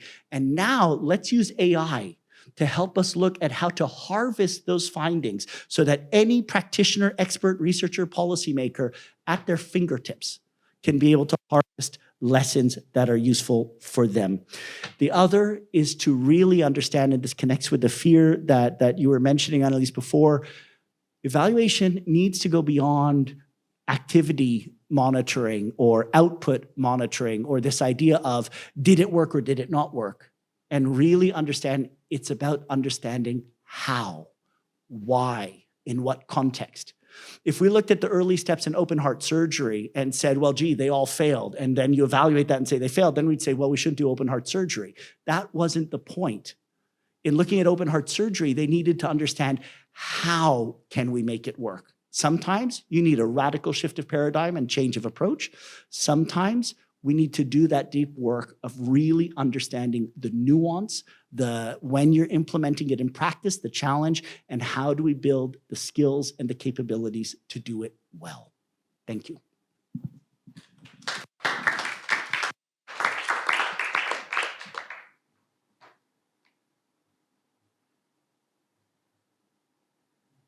Thank you, Kai. I kept 3 things. I think the first is the 3 dimensions of evaluation: the ex-ante, developmental, and the case learning evaluation. I really like this idea. I know that you always understand evaluation as a process of generating learning and meaning, and I fully agree with that. I mean, that is the case. That's the case, how to become better and create better interventions, even ongoing interventions, fine-tuning them, or creating new ones in the future. And lastly, I really like the idea that Peter also mentioned about integrating the knowledge from other fields and also creating in-house evaluation structures. and not expecting from external experts to perform evaluation because probably they do not have the capacity to do it, as we all know. So thank you all for keeping the time agreed in the beginning. And now we have a lot of time, not a lot. Okay.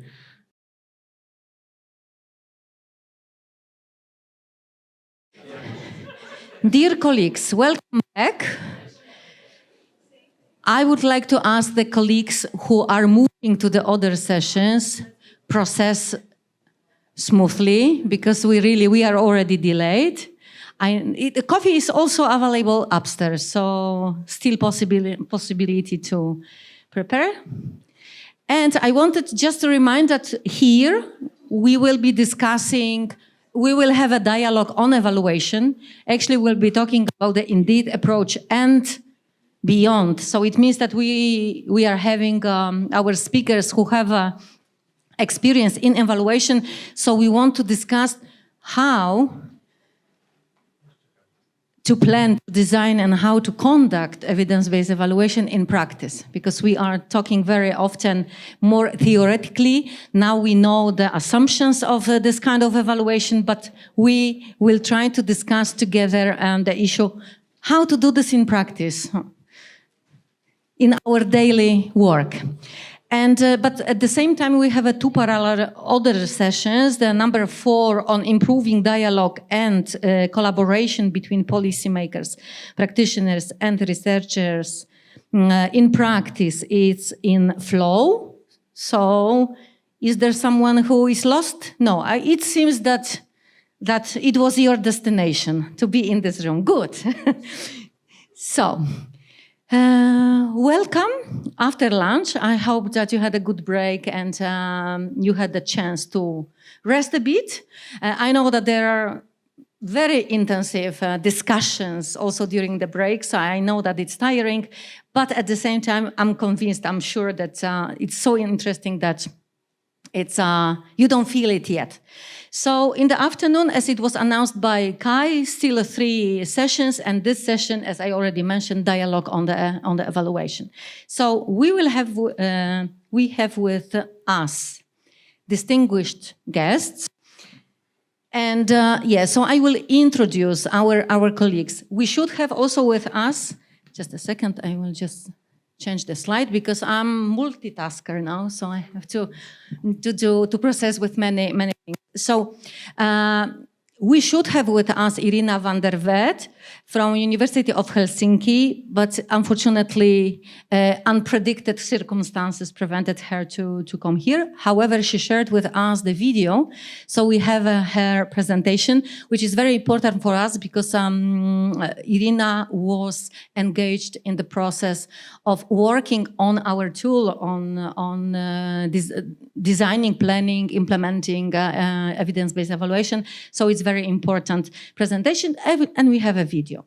And then we have Tarja Mankinen with us from Finnish Ministry of Interior. I know that Tarja was introduced yesterday and she had an opening speech, but I'm not sure if all of you participated in this first session. So I will introduce also Tarja.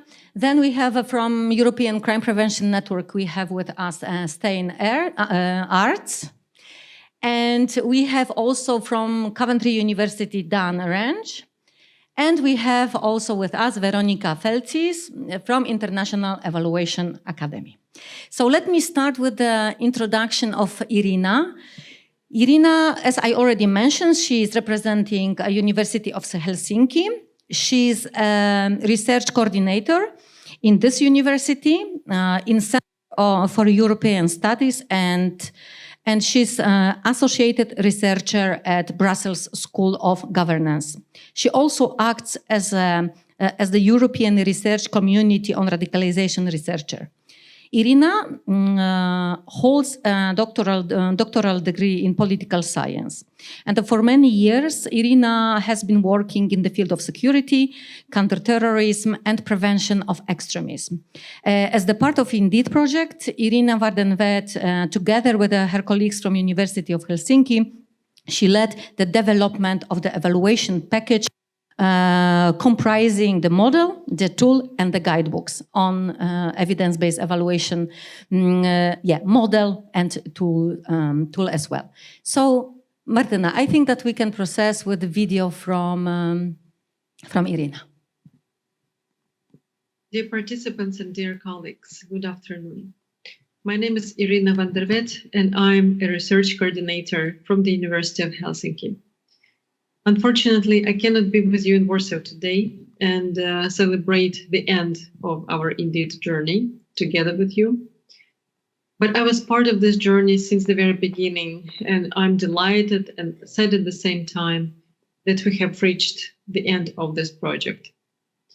The Indeed project achieved significant results and brought the issues of evaluation to the tables of many PCV practitioners and policymakers. Today, you are there with Marzena and others to have a dialogue on evaluation about how to implement evidence-based evaluation in practice. After 3 years of intensive work in the field, I can share a few findings.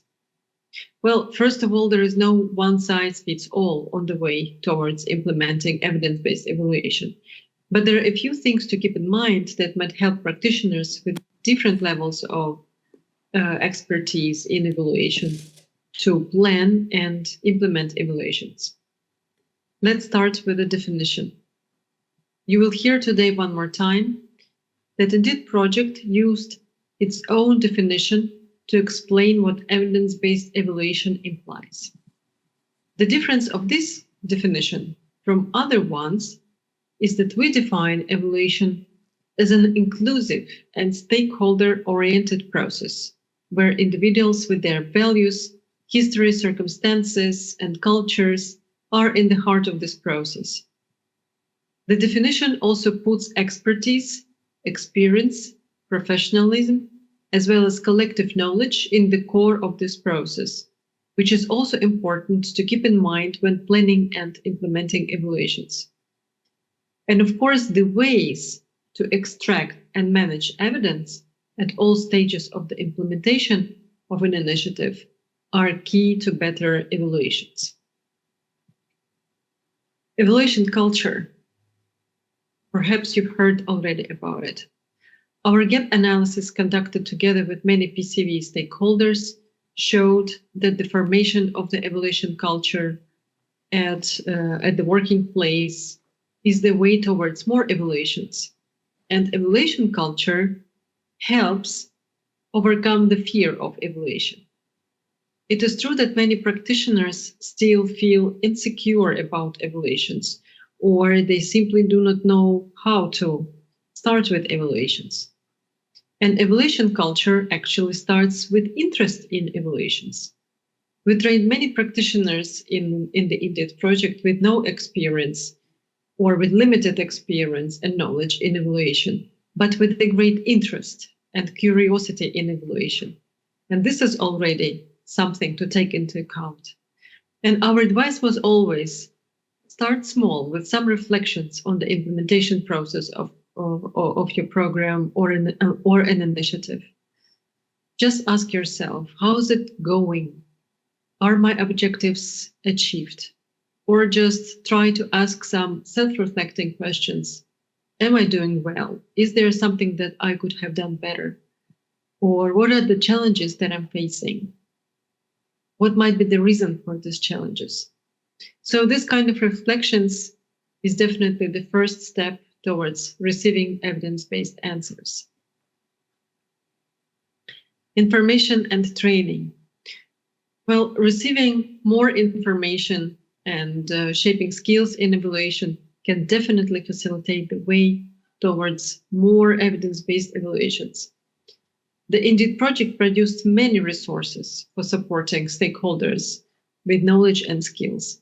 And these include knowledge products, trainings, and visual materials. Also, the Indeed project, under the leadership of the University of Helsinki, developed an evaluation package, which helps understand and prepare for evaluation. And the package includes the model, and the model provides a conceptual snapshot for evaluation. It also includes the e-guidebooks explaining many nuances and details of evaluation, and it comprises the online tool, which is one of the central products of Indeed. Our online Indeed tool, of course, cannot resolve all the questions around evaluations, and we are very frank about it. And it cannot provide a ready-made evaluation, but it can guide our stakeholders in careful planning of all steps and stages in the evaluation process towards implementation.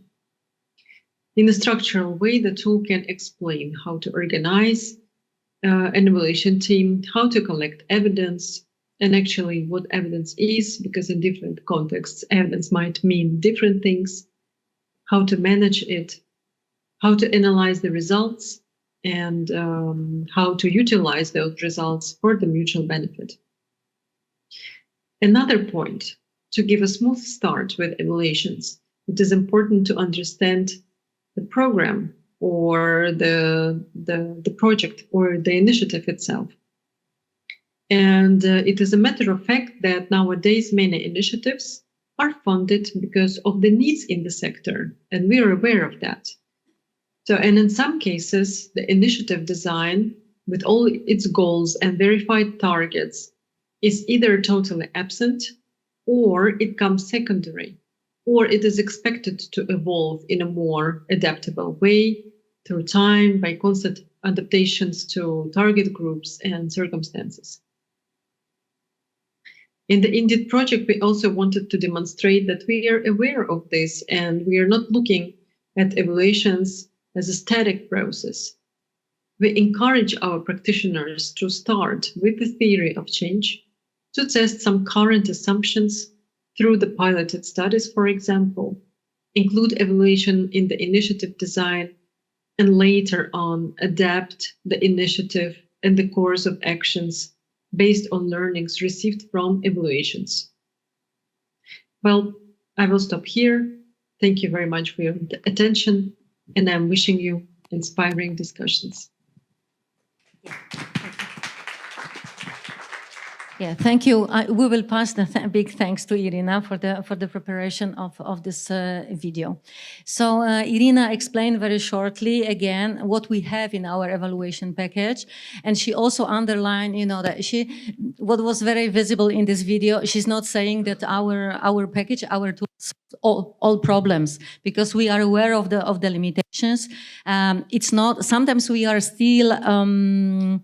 Meeting the situation that the potential user thinks that we'll feed our tool with data and then we'll receive the ready result of the evaluation, which is not the case because we are not able to do so.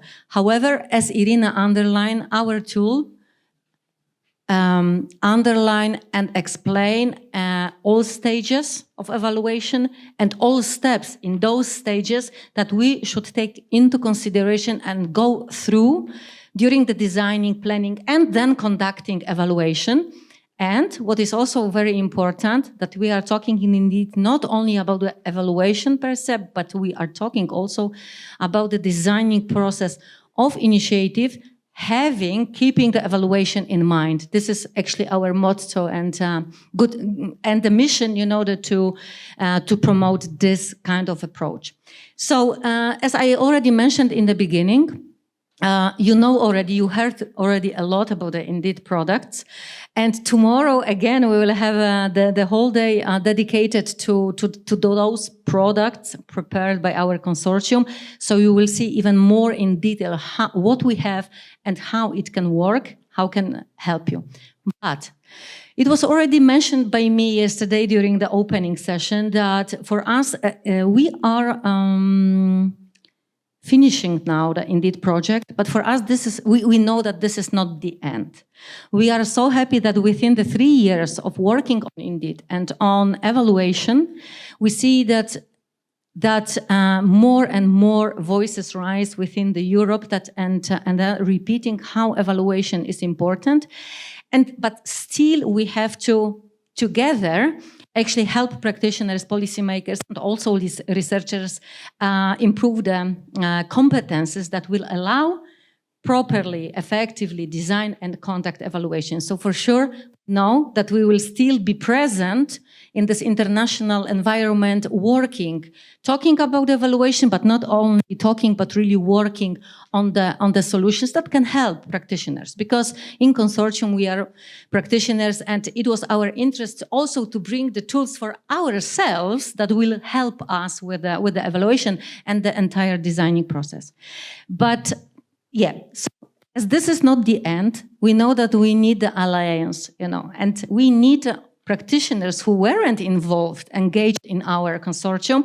However, they are also working in the field, PV/CV de-radicalization, but also crime prevention, because we are not only focused on PV/CV de-radicalization, and harvest from their experience, learn from them, invite them to the mutual dialogue, what we still should do and what we can do together.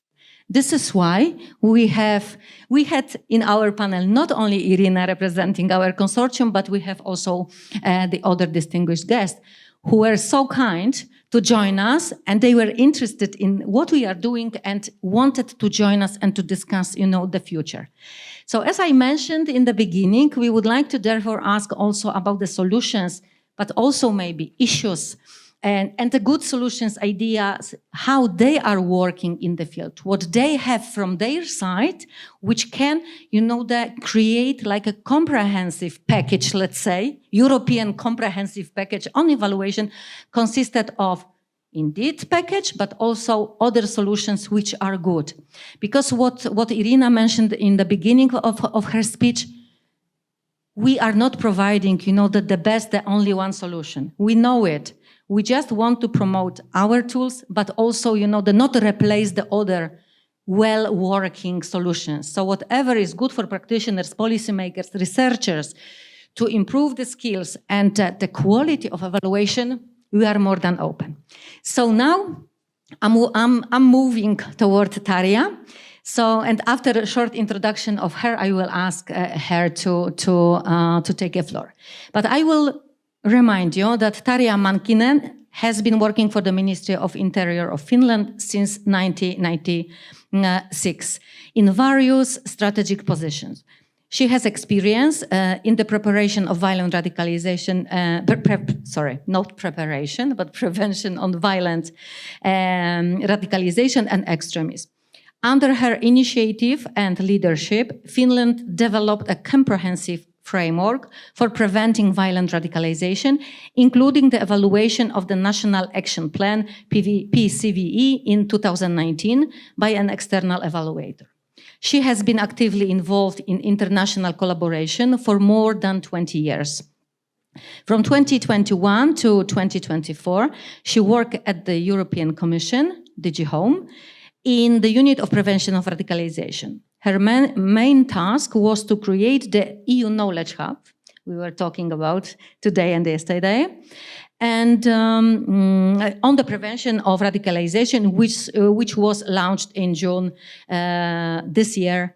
In September, she returned to the Ministry of Interior in Finland, in Helsinki, where her main task is the development and coordination of the prevention of violent radicalization, as well as cooperation with the various stakeholders involved in the PCVE activities. So, Tarja, the floor is yours. Yes. Thank you for the introduction. Perhaps I have to say that in the Ministry of the Interior since 1996, but still going strong. Yeah, I hope so. So, in Finland we have, yes, I can do it, yes. So, in Finland we have quite often very pragmatic approach, and that's why I will present to you some ideas how we are going to implement the evaluation of the new National Action Plan and what kind of challenges we have already identified. And then I would also like to hear your ideas that are we on the right track? Is there something that is missing, and how to solve these problems? For example, that we don't have any kind of budget. That's one problem.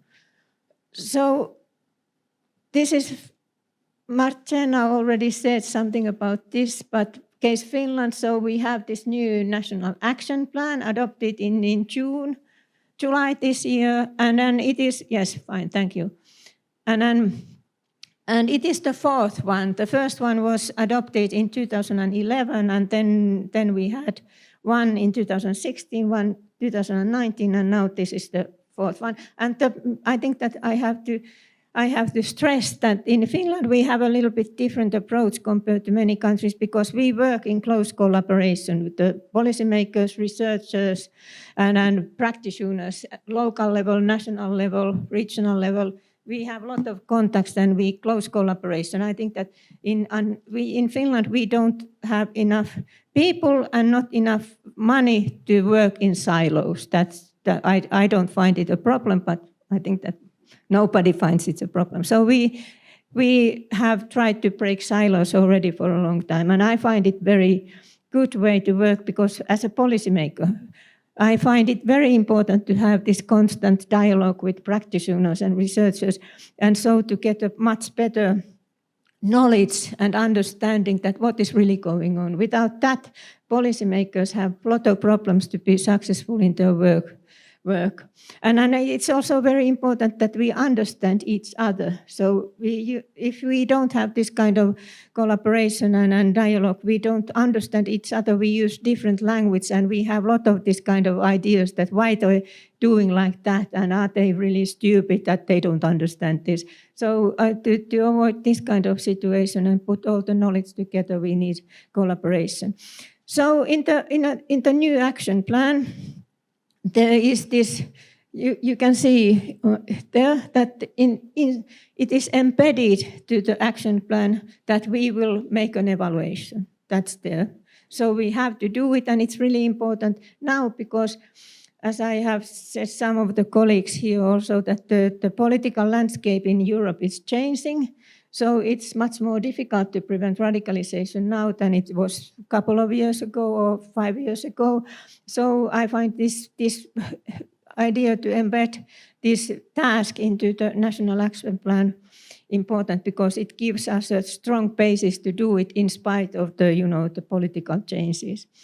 So, and we have some experiences on evaluation, as you said already. So in 2000, the action plan adopted in 2016 was evaluated by an external evaluation team. It was not a big evaluation, but it was really very useful, because I'm the chair of the national network that is coordinating the activities and exchanging, information and the situation awareness.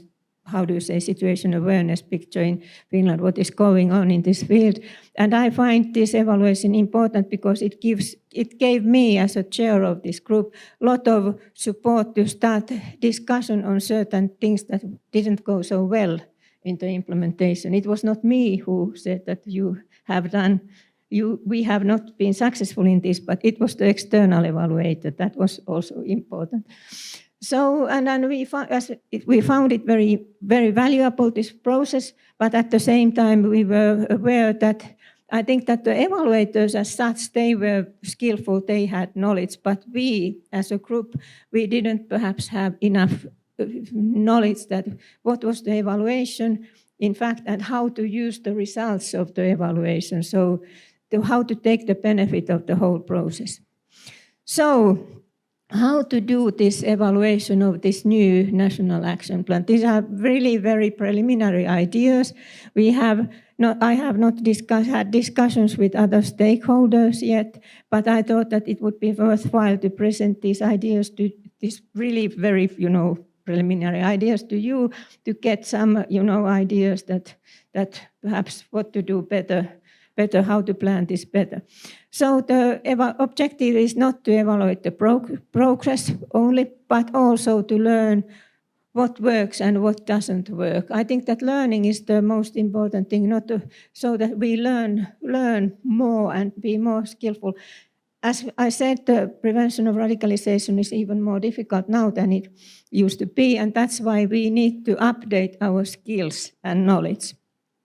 And the key actors will be the national network that I mentioned earlier, and we have to set the new network now, and that's one of the tasks that is on my table at the moment. And then we involve researchers. The researchers have been involved in our activities all the time, so that Leena Malkki, who will be here tomorrow, is a close partner of mine, and then before I left to Brussels, in our meetings, we all sometimes invited group of researchers to our meetings, and so they informed us that what are the latest findings in the field of research in prevention of radicalization, and what is the idea that are we going to the right direction, and that kind of. It was a very fruitful discussions. And then the evaluation will start when we start the implementation of the program. And how to proceed, these are the very first ideas, and this is just very, plain, that we need a lot of flesh to this plan, but this is something that first idea. So first thing could be the discussion in the national PCV network, and so the engaging why we need this evaluation, and I hope that we will have also some presentations of different experts on evaluation, and how to all aspects, also how to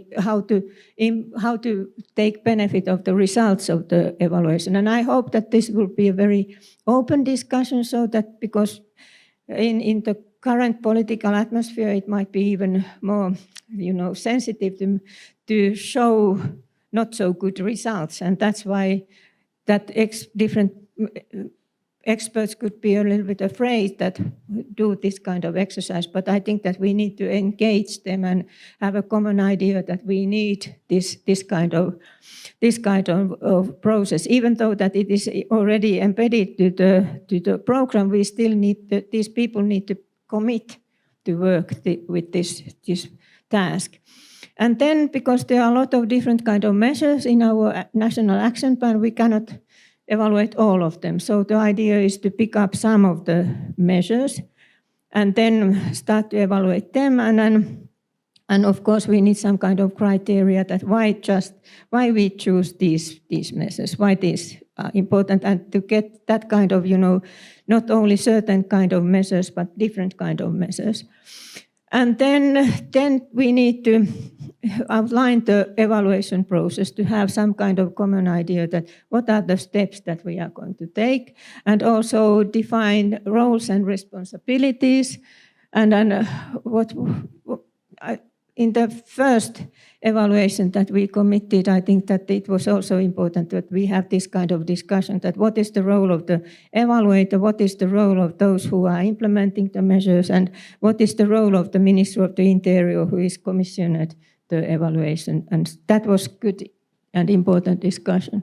And then key indicators, we need to establish the key indicators to be measured, and that's also, it's a difficult task because you get what you measure, and how to select that kind of measures that give the bigger, full picture that what is really happening. Not just say that this amount of this number of meetings and this kind of number of partners, but something more. And I know that it might be challenging. So then we need some checkpoints when we have some, discussion that what is going on, perhaps with and how have we implemented the plan that we have? Do we need to check the plan and that kind of thing? So this kind of checkpoints. And then we need also communication guidelines, because we have been discussing that strategic communication is important, and we need to discuss that how we communicate on this evaluation with the organizations that are involved in this evaluation, with the public, with the decision makers, so that we have a kind of common message that why we are doing this and how we are doing this, what we expect to have, and then how we use the results. So this kind of clear messages that we can use and we have the same messages, so that I don't say one thing, and then Annukka, who's probably involved in this process also, Annukka says something else, and so everybody's confused that what they are really doing, and is there any idea of the project. So, and this was the plan that we have now. Irina started her presentation saying that now we need to implement this in practice, and this is how we start to implement this in practice, and I hope that I will get a lot of support also from the Indeed project. Thank you. Thank you very much. Thank you very much, Tarja, for this. We hope, of course, that you already declared that you see useful our tools. And I just wanted to go back, that you said many very important things, but I just wanted to underline and to stop on one of this, because you mentioned something like, okay, doing the evaluation, it's about, the checking the results, what we achieved. But this is not only. It's also about how the things worked during the entire implementation of the project, program, action, whatever we are implementing. And if something was not working, why it wasn't working, how we found the situation, about the task implemented and also the results. So it's very, very important. And this is also one of the main messages conveyed by Indeed. That, and I think that this is also a good argument, to convince people that we shouldn't be afraid of evaluation, actually, because still we see that people think, okay, I didn't achieve what I wanted to achieve, so it's very bad, so it's the negative result of evaluation. But we are repeating that this is not it. We are not calling that it's a negative result. This is the result which shows you what didn't work, and you have a chance to ask why it wasn't working. So you have a chance, to correct, even if the initiative is already ended. But for the future, you have results, and you should learn, what you observed, what you checked, what was working, what not, and why. So it's very, very important, and actually it's totally in line what we were, discussing within the hours during the working on our solutions. So thank you for your input. So now I'm going to the field of crime prevention. We have also with us a representative of European Crime Prevention Network. What was already mentioned by me, that we were also learning from the wider field of prevention. We weren't only focused on the PV-ECV and the radicalization. Of course, those three fields were the main areas for us because we brought together people dealing with PV-ECV and the radicalization. But since early beginning, we underlined that we also want to learn what is done in the field of crime prevention. And we want to discuss with the experts dealing with the crime prevention and discuss with them what is not working and why it's not working, and to engage them also with working with us and really building the, let's say, universal solutions for PV, CVE, de-radicalization and crime prevention. So we have with us Stijn Aerts from European Crime Prevention Network, who joined the Secretariat of EUCPN in 2018 as a senior research officer. Since 2021, he is also the coordinator of the Secretariat. His main job is to create bridges between research, academia, and the frontline practitioners, translating EU-wide knowledge and expertise on evidence-based crime prevention into actionable and easy to digest advice for practitioners. Before his engagement at EUCPN, Stijn spent a decade as an academic researcher in various positions with a strong focus on PVE policies. Before I will give the floor to Stijn, I will also add that EUCPN wasn't the formal partner of consortium. However, EUCPN signed a letter of support for our consortium, and we were all the time in in touch with EUCPN, and also we invited colleagues from EUCPN to discuss with us the issues related to evaluation. So big thank you for this. And then also we were harvesting from their experience in the training on evaluation. So, but I'm finishing now and passing the floor to Stein. Thank you, Marjana. It's true that we have, at EUCPN since, 5-6 years ago, we have a number of tools and services that we provide for people who are professionally active in the crime prevention field to help them out with, evidence-based intervention design and evidence-based evaluation. However, for this talk, I won't focus too much on that because I'm in another session tomorrow where I will talk a bit more about the training that we are currently rolling out. What I'd like to do for this session is to take you back a few years when we did, where we did our own research in the field with practitioners in all 27 member states to see what their attitudes are towards evaluation in the crime prevention field and how that relates to their practices and experiences with evaluation in the crime prevention field. And so what that allows us to do is to give, or what that allows me to do is to give a very brief overview of the state of the field of crime prevention with respect to evidence-based evaluation.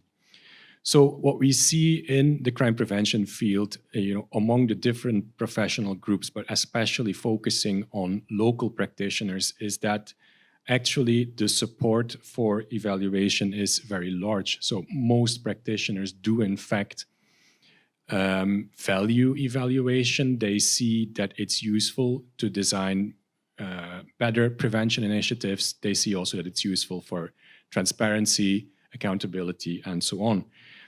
On the contrary, the vast majority of them have no experience with evaluation and have never been in projects or programs that have been evaluated. And the reasons which they themselves give for this discrepancy is that evaluation is too difficult, it's too expensive, and it's too discouraging. So with respect to those first two arguments, too difficult, too expensive, when taken at face value, it really shows that there is both a lack of funding for evaluation and a lack of training or skills to do evaluation.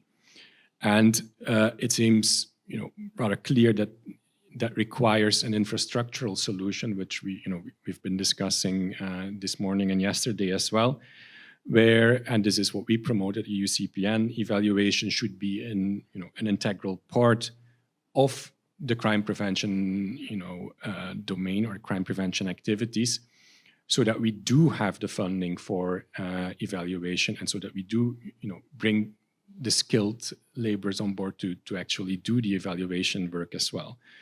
The challenge that we face, and this is especially true at a local level, is that the success stories that we see by and large appear to happen at national or supranational level.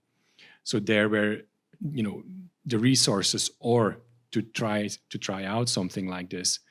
At the local level, what we see is that prevention is something that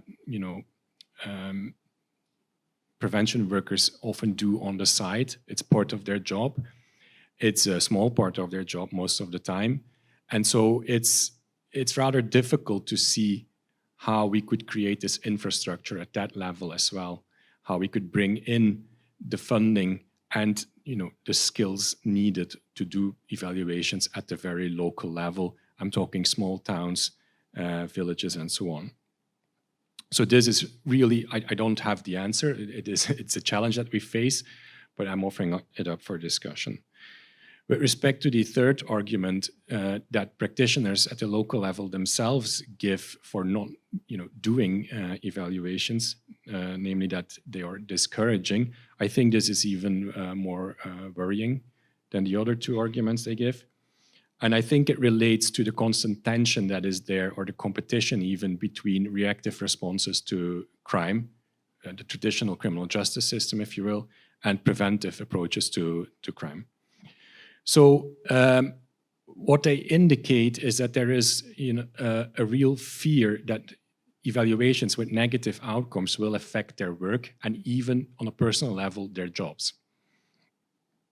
So It's unfortunately the lived experience of many practitioners at the local level that evaluations with positive results are just that, and achieve nothing but a status quo. So it's not so that they experience that evaluations with positive results lead to scaling up the projects or programs or whatever it is.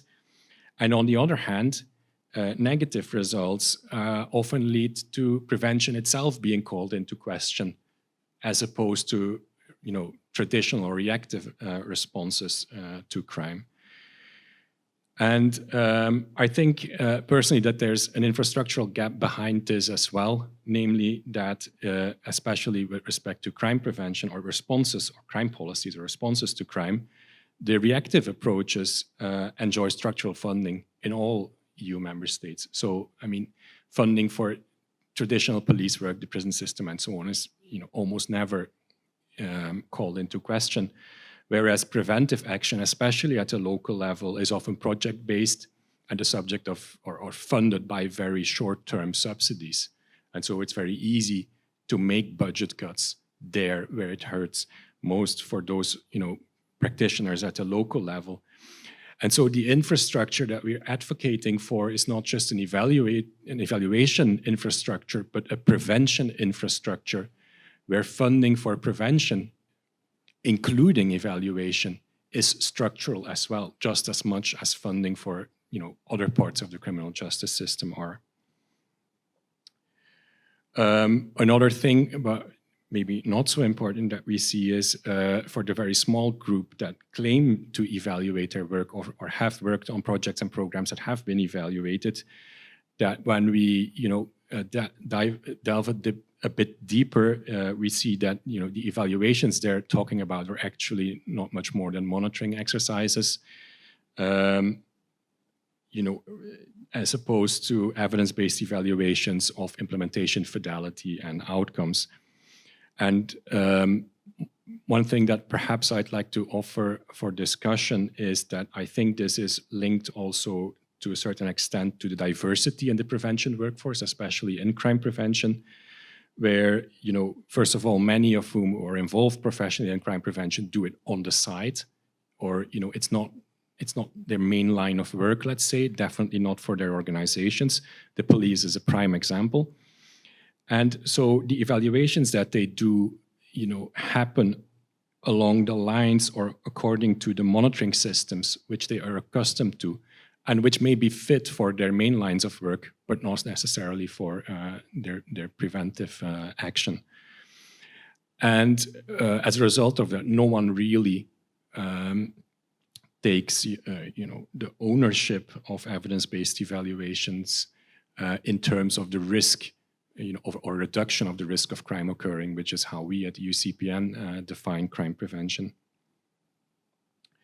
So to sum up, I think we need the infrastructure, we need an evaluation structure, but more than that, we need a prevention infrastructure also that, that is, I think, a precondition for this evaluation structure, and which is a huge challenge the way I see it, especially at the local level.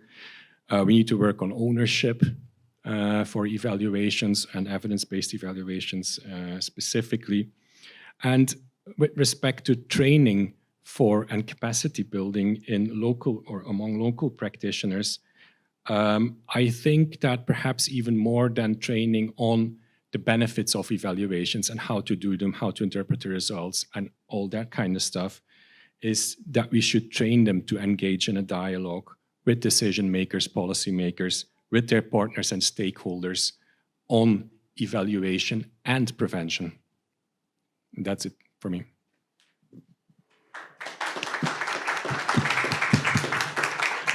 Thank you, Stein, very much. I really like this concept of prevention infrastructure, where in which evaluation would be integral part, that it would be not needed to remind, that how and to underline and repeat how evaluation is important, but it would be, let's say, normal that this evaluation would be not omitted because of the different reasons, but would be integral part of entire prevention infrastructure, as you call it. So it's very good idea. So I will stop here. So thank you for your intervention. Now we are moving towards representative of university to researcher, also dealing with the evaluation. And I will just underline before giving you the floor, Dan, that this is a very important element of entire work done in indeed, that we were focused on the researchers. So our ambition was to build the bridges between, those three elements, the three areas, let's say, practitioners, policymakers, and researcher. And actually, we were doing it since early beginning in Indeed. And our solutions were based on the research.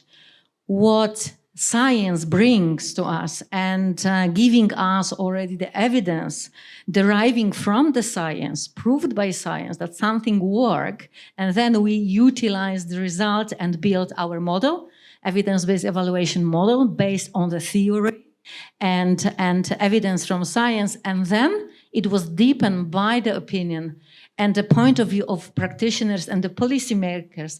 And only then we build our model, which will be understood by both sides, let's say, and not to keep them as both sides, but talking, the one voice. So we are happy to have you here. So, dear colleagues, Dan Range is representing Coventry University. He has worked as an academic at Coventry University since 2007. Here, he obtained a master's degree in community cohesion management and completed his PhD in 2021. With a background in the economics and the evaluation of policy impact, Dan has led on major national reviews of social action and social interventions projects. This include flagship project funded by both the British government and the EU, including around PVE, CVE, de-radicalisation and crime prevention. Previous work with the UK Home Office includes leading on the evaluation of 16 national prevent programs, program-funded projects. Then has co-developed a grown microethnography-based model of evaluation, which combines contemporary strategic approaches, including theory of change, with a flexible and dynamic fieldwork methodology. Employing this model, Dan has led major evaluation projects with the Home Office and Department for Levelling Up, Housing and Communities, and his work was recognized in 2018 as being central to the government Green Paper on Integration. So happy to have you here, and knowing that you are focused on the theory of change, because we were also working on the designing process of initiatives, we were very much focused on the theory of change. And actually we were trying to explain to practitioners what does it mean to include and to properly design the initiative based on the theory of change. So I'm passing the floor to you then. Brilliant, thank you very much. And sorry for the really embarrassingly long intro there. I sent my whole bio and said cut it down to the usable bits, and they obviously used all of it. So to start, I've had a really good morning this morning because I decided when I was invited, I wanted to talk about trust and the importance of trust in evaluations. And I got here this morning not knowing if I'd get sort of blank stares back about why I'm talking about that, but it's come up in every session so far with a lot of focus on trust. So I've kind of rejigged what I was planning to talk about, so I'm not covering old ground. And I want to discuss a paper myself and my colleague, Tom Fisher, in the grey jacket there, are writing at the moment. It's looking about how you, understanding what's needed to create trust in evaluations. So it's always important, I think, to define trust when you're talking about it, because it's one of those words we use all the time, but very few people actually delve into what it really is. You know, everyone says trust. Everyone thinks they understand what it is when they hear it.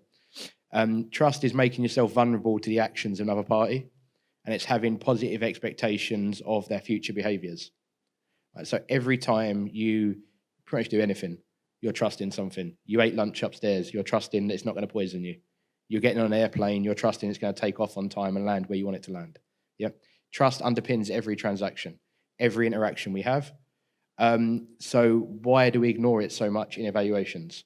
Because the act of making yourself vulnerable, if you're running a program, if you're involved in delivering a program, if you're funding a program, if you're evaluating a program, if you're participating in a program, you're making yourself vulnerable to everyone else involved in that. So myself and Tom, as my very lengthy bio said, have been involved in a lot of prevent program evaluations in the UK. And we started working on some other projects, and we come upon this organisational trust framework, borrowed quite heavily from the business world, which starts to look at the components of trust, how and why people trust organisations or other parties. And it breaks down into 4 fields. So ability, do you trust that the other party has the ability to do what they say they will do? Benevolence, so does the other party have your best interests at heart? Do they care about you? Integrity, is the other party honest? And predictability, will they behave in a stable, predictable way? So those 4 are very contextual, but they guide all of our relationships around trust. So you think if you get on an airplane this evening, you're really trusting that you're basing it on ability and predictability. Benevolence, less so. I don't believe British Airways have my best interests at heart. And they don't need to. They just need to get me from A to B broadly when they say that they will. Yeah. But if you go to a hospital, if you're taking your children to school, you probably want more of benevolence involved. Yeah. So we went back through our 16 prevent projects and we started coding our notes and our findings against what participants had said when trust came up, what practitioners said, and what funders said, whenever any reference to trust or behaving in a trusting or trusted manner came up.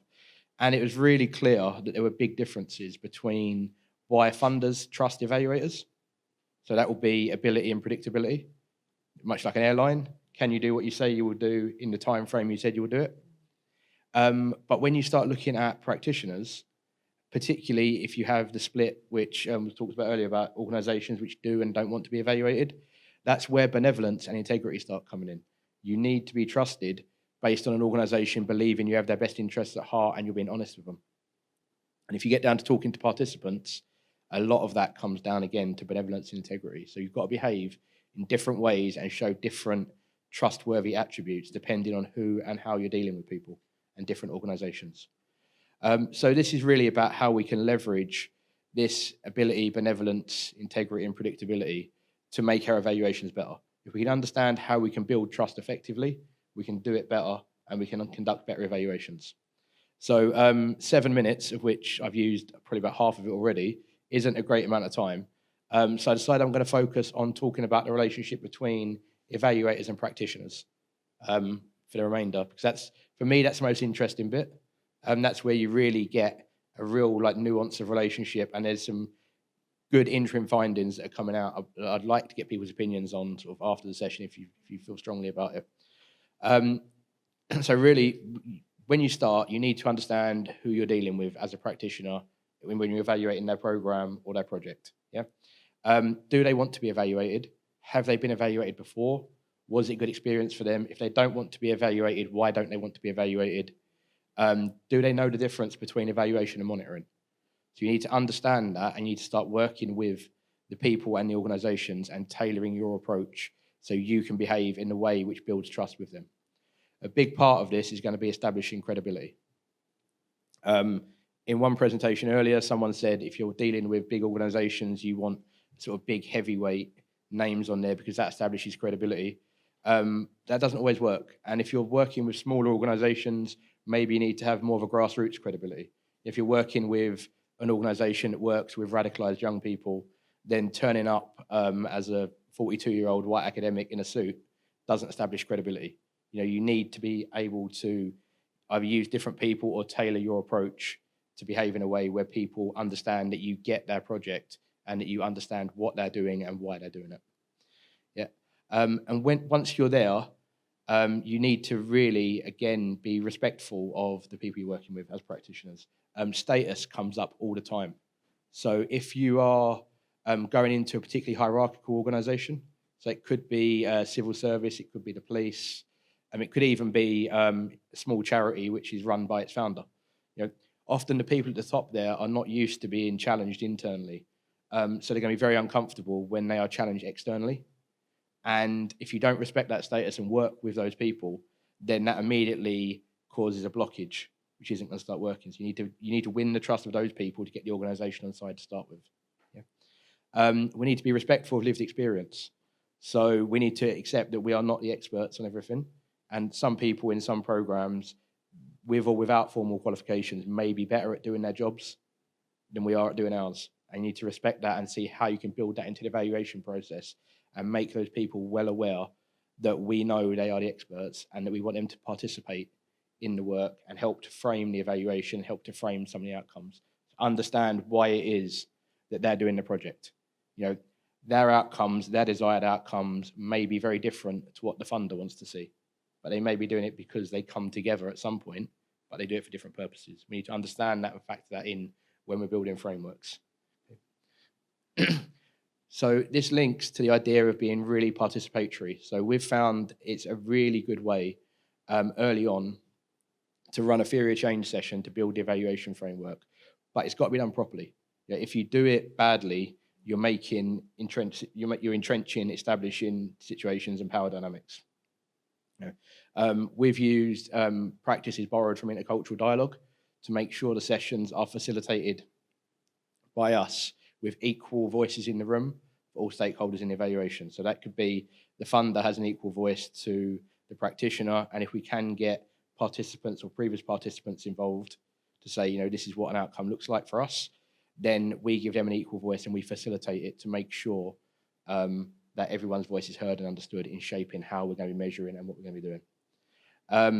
There needs to be a massive element there of being pragmatic to it as well. You know, you need to be seen to be doing stuff which fits with the organisations you're working with, but not getting so close to it that you're losing your independence or your autonomy or your integrity of the evaluation. And you need to not be extractive, or not. You need to not be extractive, and you need to be seen to not be extractive as well. You know, researchers have quite a bad name for going to grassroots projects, getting the data and leaving, and not putting anything back in. You know, if you're looking to build trust with organisations which lack the resources to do their own evaluations, lack the knowledge, lack the confidence to do it, invest some time in capacity building. You know, it's one thing to come in and gather data. It's another thing to train someone to help you to gather data. It's one thing to facilitate a session. It's another thing to have someone co-facilitating with you and guide them through it to leave a legacy of your work, so you can turn the evaluation into almost a bit of CPD, continuous professional development, for organisations which may be reticent to do it or maybe can't commit to doing it properly because they don't see a benefit in it for them. It's being done to them, make them work with it. So they were my main findings there, what I wanted to discuss. And when we met with Kai, was it online last week or the week before? He said sort of be ambitious, be broad, say what you'd want in evaluations. I'm putting a proper wish list, one at the end, longitudinal studies. You know, we need more long-term studies. The risk associated with some of these programs doesn't end when the funding cycle does. The impact certainly doesn't end, but we're missing all of that impact when we stop with a funding cycle. And you can build better and longer trusting relationships by having longer term relationships and doing longer term studies. Thank you very much, Dan. So thank you for those tips, you know, because it's quite obvious, you know, that very often we talk about trust. Yes, that we need the trust. It's not only when we are talking about evaluation, but in all actions, let's say, especially when there is a multidisciplinary cooperation or interagency cooperation, that the trust is the basic element that we have to achieve. But it's not. It seems to be obvious, but it's not so easy, especially when we have different stakeholders, and of course, each stakeholder has their own, let's say, own organization business in the joint action. So thank you for those tips, you know. So I regret, you know, that I didn't record it, because it's really, really good. Because practitioners very often ask, okay, we understand we need the trust, but how to achieve it? This is not so easy anymore. So thank you. We are hoping to publish the paper next year. Good. Super. So it will be very useful. We will be waiting for it. Thanks. Thank you very much. And now we are going to Weronika Felcis. So Weronika is Vice President and founding member of the International Evaluation Academy. She served 2 terms as Secretary of the IOCE Executive Committee. She served on the Eval Partners Executive Committee and is a past board member of the European Evaluation Society. In 2014, she joined the Polish Evaluation Society, of which she later became a president. She was a program director of the first Polish Evaluation Congress, which brought together evaluations from different sectors and fields. She is devoted to building networks and enabling the evaluation environment in Europe, especially in the CEE region. She coordinated the network of evaluation societies in Europe between 2016 and 2018. So, Weronika, I'm giving the floor to you. Yeah, you have a remote already, so please take a floor. It should work. Works. Thank you for bearing with us. This is a long session and a lot of words, and it's a session after lunch. Yes, probably. Okay. So, if you are a practitioner, please stand up. Because we need to move a bit, wake up a bit. And I need to understand to who I'm speaking. Thank you so much. If you are perceiving yourself as an evaluator, if you are an experienced evaluator, please stand up. Thank you very much. And if you are a policymaker, please stand up. Thank you very much. And now the speakers also stretch their legs. Thank you so much. Paraphrasing Obama having a speech after his wife recently. I'm an idiot speaking after Dan, but well, let's try. What we were speaking in the morning is that the problem with extremism and people's views right now is that it's just all is gathering and encountering all the complexity of the poly crisis and the climate change, the pandemic, geopolitical situation has all interacted together, and we do not have a good poly response to that kind of complexity, not in the prevention field and not in evaluation. I'm coming only and solely from evaluation. I was really trying to catch up for the last 2 weeks since Natalia emailed to me to understand the field a bit better and respect the experts. But I'm really coming only from the field of evaluation. And for me, the first out of 3 main conclusions that I have for this session, which is transformative paradigm, principles-based evaluation, which I was really happy to see in your presentation, and eventually AI rapid development. Those 3 I will be speaking about is something that is really important to me. And here you can see something that for International Evaluation Academy is really important, that we are trying to find approaches and principles according to which we can understand that complexity of the poly crisis and how does it work in evaluation, in evaluators' profession. In my opinion, after several morning hours, all of the practitioners in your field are evaluative thinkers. So in general, Michael Scriven, and I wrote my master degrees about his approach to evaluation, thought that evaluation is a transdiscipline and everyone is applying evaluative thinking to all their daily decisions. In my opinion, anyone, and this is actually coming from the comment of Justyna Karolak, who is sitting with us there in the back, because she said a brilliant thing, is that she needs to understand what works for whom, in what kind of circumstances, for her work to be done well, which I think any sort of practitioner is applying not to burn out, to really make sense out of your work, to understand it has value and brings the benefits and the effects. So I think implicitly, all of the practitioners are evaluative thinkers. The problem is very often the infrastructure that Steen was speaking about, that it's perceived too boring, too long, too expensive, and so on and so on. And here, this model that Michael Quinn-Patton has built in his latest book is also quite complicated. It's a lot of different approaches. And what I wanted to say is that also I really admire the project and the model, because it's trying to create a common language between all the different sectors, policy making and the practice and evaluators, a very simple model that you call the snapshot, and rightly so, but it has all those nuances and shows that you have the expertise and really knowledge about what's going on in the field. So here, you see also that the tree of evaluation is growing, right? The different visualizations of how the evaluation field is evolving already happens. That's from the latest Journal of Multidisciplinary Research in Evaluation, and already showing how many different approaches we can have. So it's not really just a rigid quasi-experimental evaluation or participatory and a collaborative evaluation. We have a lot of different choices.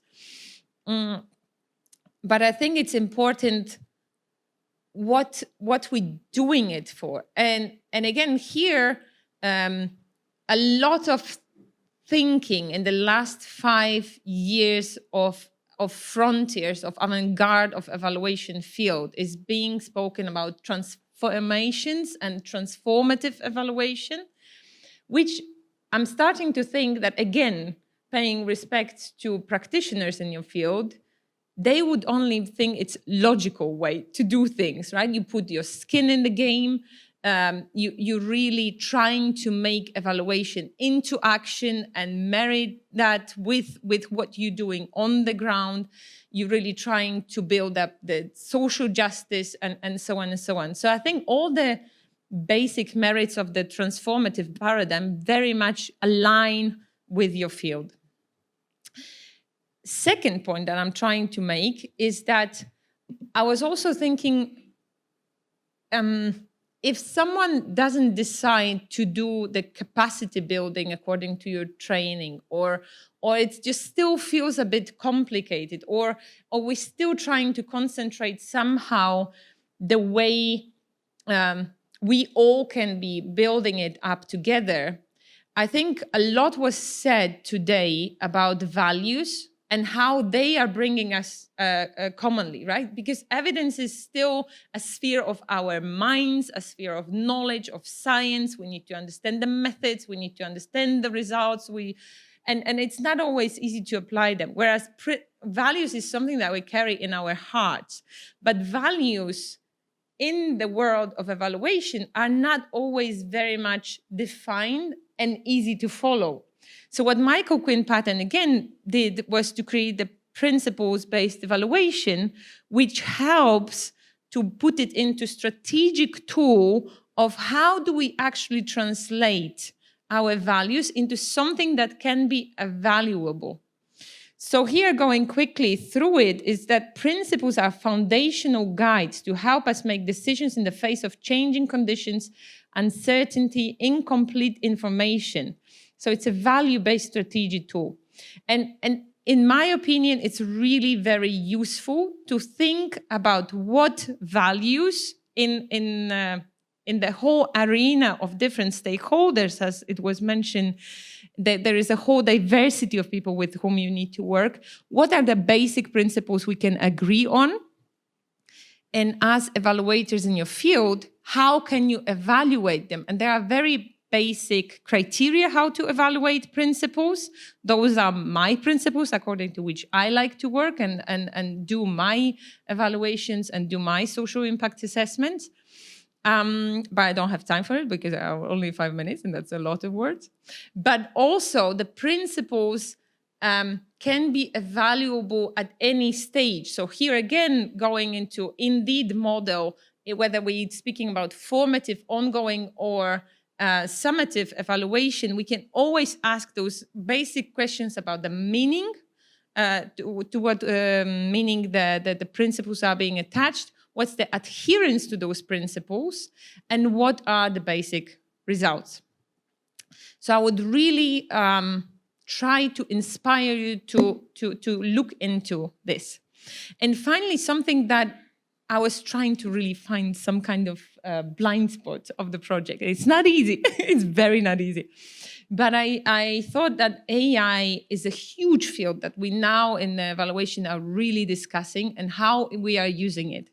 And I think especially when we think about policy making, it's also very relevant that we already testing and evaluation and understanding that AI skills in evaluation are quite surprising, because AI can help craft logical frameworks and program concepts that are very well written, some that could be better written than the real ones, and are able to anticipate risks and limitations and propose detailed activities.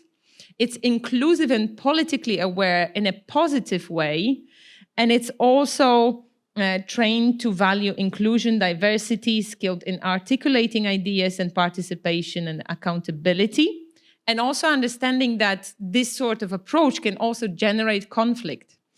It is progressive and embraces a variety of methods and approaches, and it understands the advantages and areas of application and complexity aware and feminist approaches. And it excels at concepts and not facts. That's basically one of the blog posts that you can find written by one of our members of the International Evaluation Academy, who is leading the work group on AI, Silva Ferretti.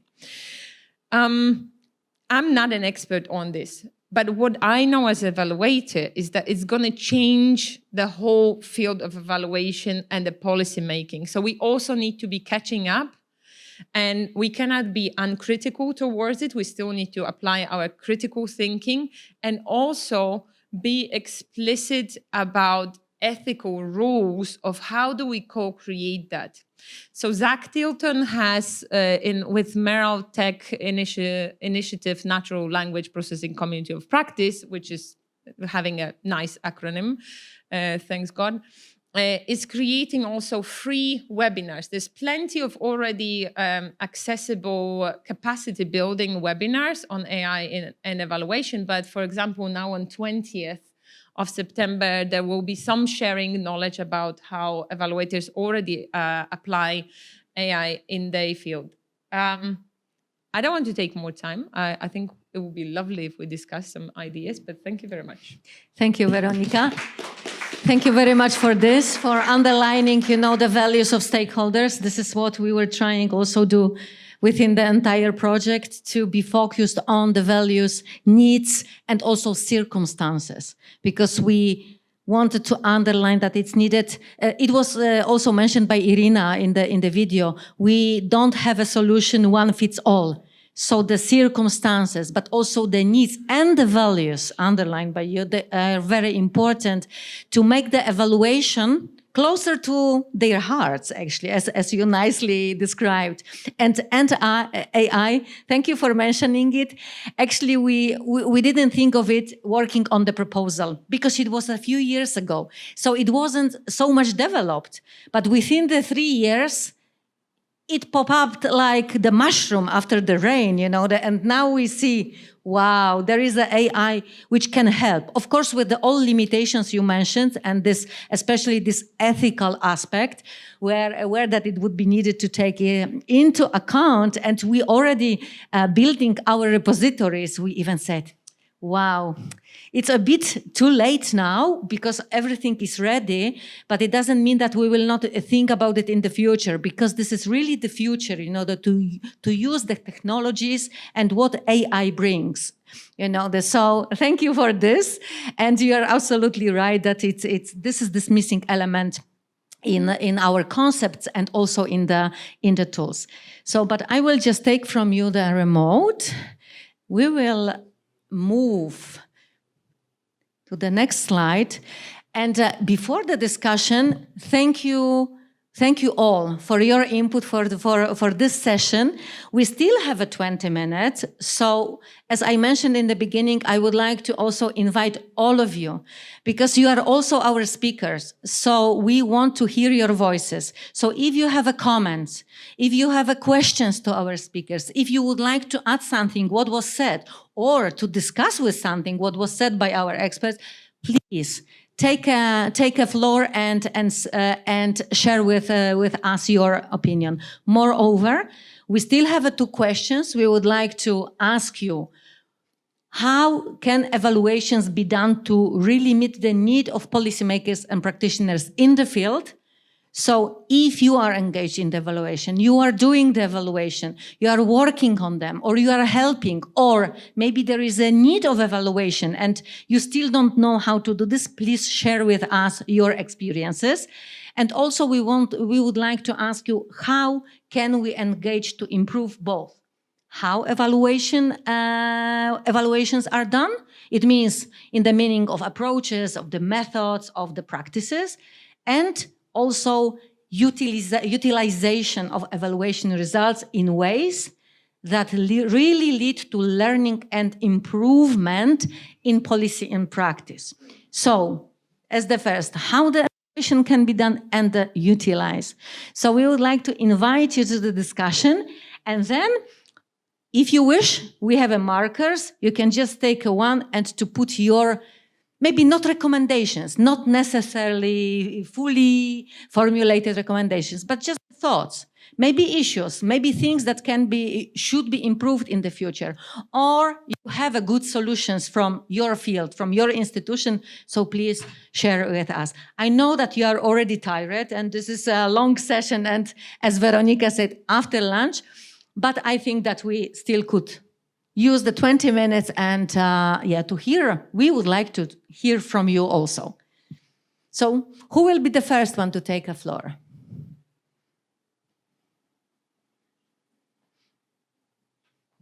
Something to add, something comment? Please, colleagues, join our discussion. Yes. I can just comment on the 2 questions there. One thing we just discussed with our Finnish colleagues actually over coffee is that, and one thing that, for example, during the spring, I attended both of the Indeed training, the training and then the training of trainers. And I know it was a compact, training and so many things to go through. But one thing that I hope we could have delved into more, and maybe this is a role that, for example, the Knowledge Hub could take in the future, or then Indeed could take in the future if the work is continued and so on, is that to really look at specific evaluation methods and how we, to share knowledge on them, what we have used with different target groups and what has really worked.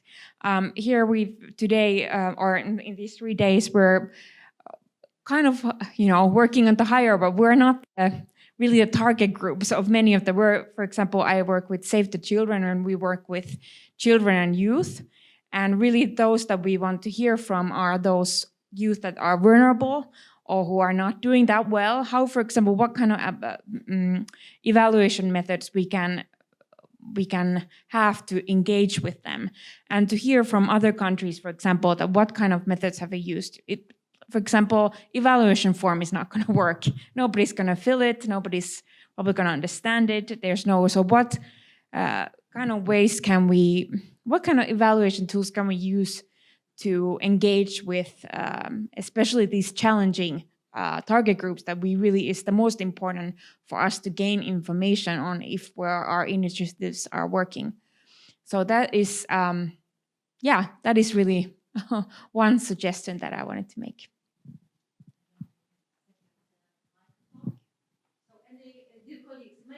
Any comments from our expert side, or maybe from the audience, or the already ideas? If not, we will just. I will ask you, Annukka, to. Yeah? Oh, good. Yes, thank you. I think Annukka raised up the Knowledge Hub. So is it possible to organize in the context of the Knowledge Hub some kind of training? In the Knowledge Hub, one of the new things is that before in RAN context, I don't know how many of you are familiar with the Radicalization Awareness Network, but in RAN there was a lot of different kind of events, and we don't in a way specify that which were the training events. But now in the Knowledge Hub, the idea is to organize training, short-term training and also longer-term training, so that it might take 3 sessions in 1 year, so that the same people participate to this.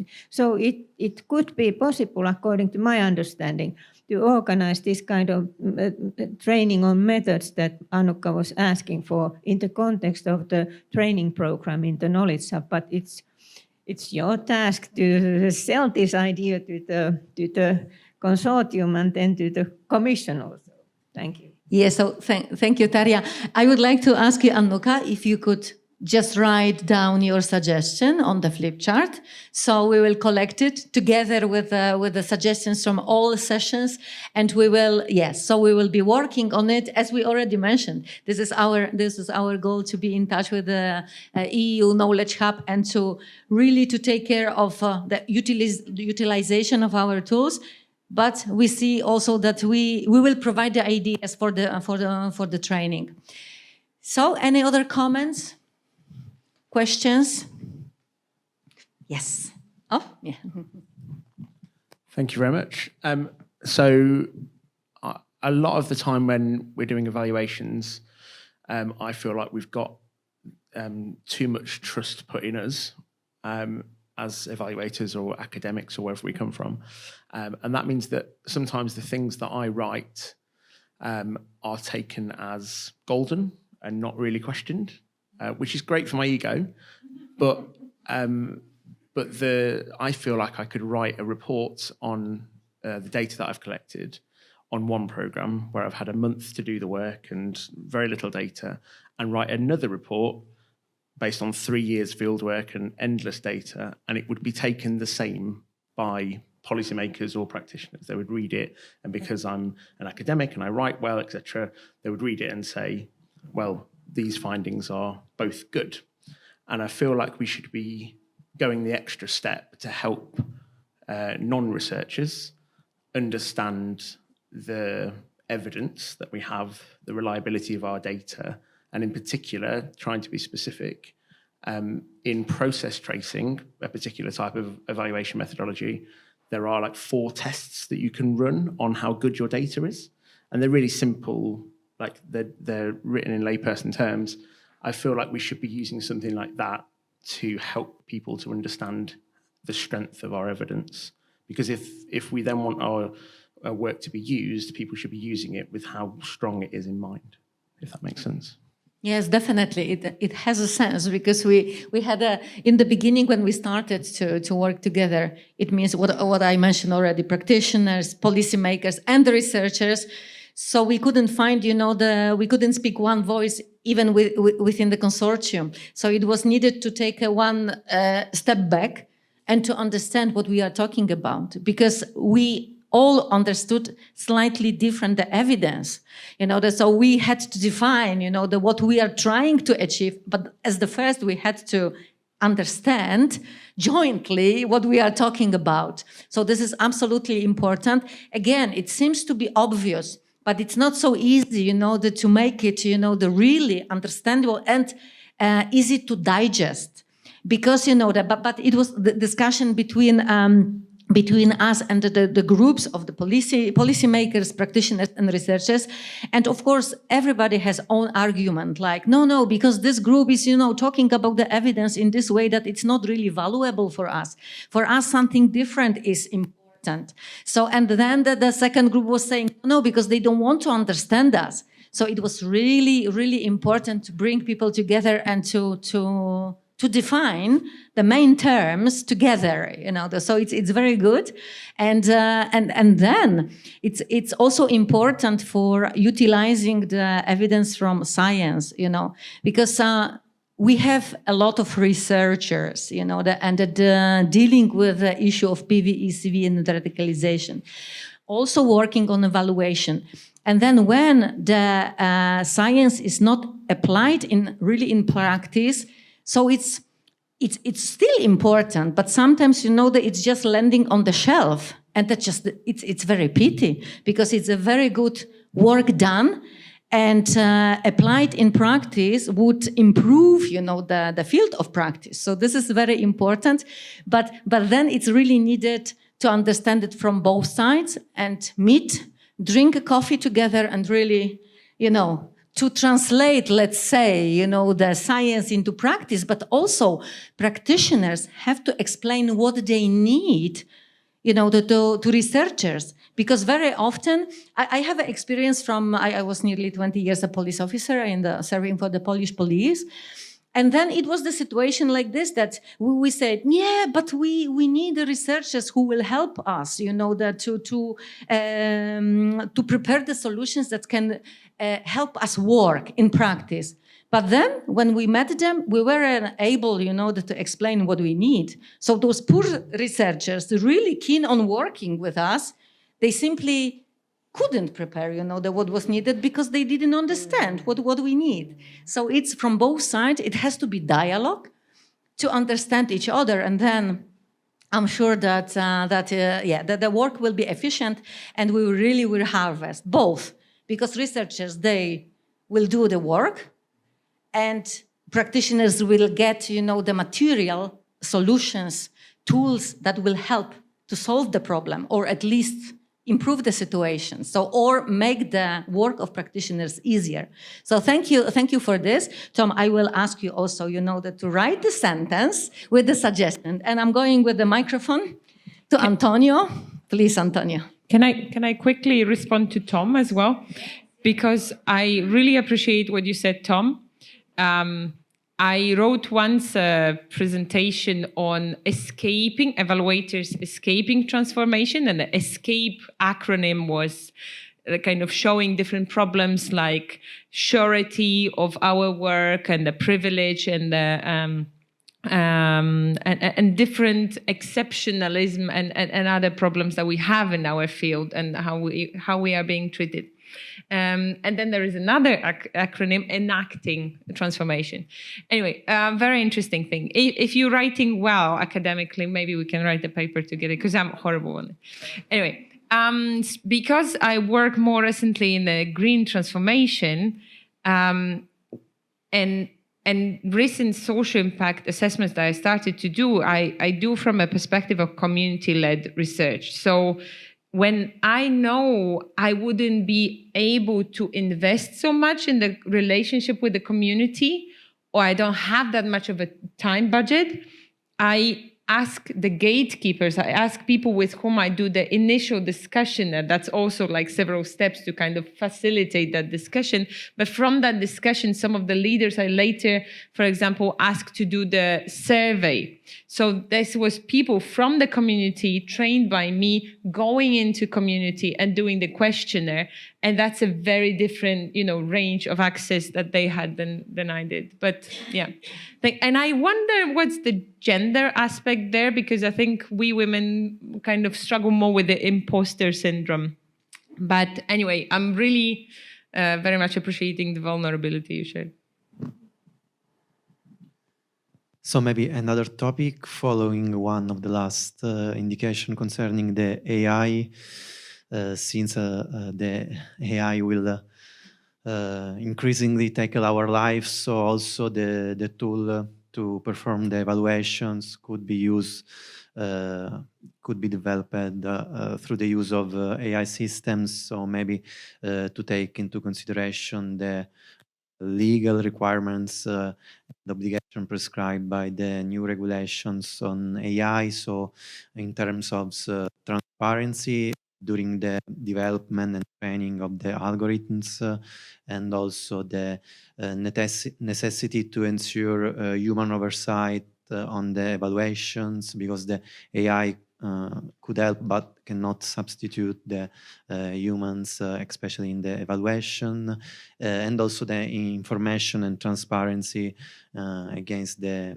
individuals, data subjects, when they are going to be evaluated through the use of AI tools. These are some of the maybe key aspects or more critical aspects to be faced when the evaluation will be performed through the use of AI tools. So also these aspects could be taken into consideration, because AI will tackle our lives, and also especially in this field could be an useful tool, but should be developed by design in a compliant way.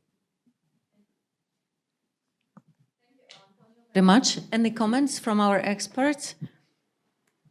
So thank you for this. Yes, I'm also not an expert on the topic, but this is a very promising tool. But as you said, it would be needed really to think how to use it in the proper way. From the technical point of view, let's say how we could build, the tools supporting us with the evaluation, but also taking into consideration all those legal, ethical aspects, which are very, very important when we are talking not only about the evaluation, but implementation of the initiatives in PV, CV, in the radicalization fields, but actually all social actions. So thank you for this. I will also ask you to write down any additional comments, suggestions, ideas you would like to share with us, dear colleagues. Yes, Arya, please. Yes, thank you. I have one question to you all, and I think that we have not discussed a lot about that if we have evaluations, should we share them with others, so that because I according to my understanding, these evaluations reports are quite often quite restricted papers, so nobody wants to share anything, and it's also difficult to share it for many reasons. When we had this evaluation in 2019 in Finland, it was an open document. The report was open document, and it was presented by the evaluators in different international meetings also. And I think that this is a really difficult question, and nowadays perhaps this is also even more difficult because there are a lot of polarization in the society, so results of evaluation can be used in so many ways, and also very bad ways. So have you been thinking about how to share these reports? Should we share? Should we not share? And what does it mean if we don't share anything?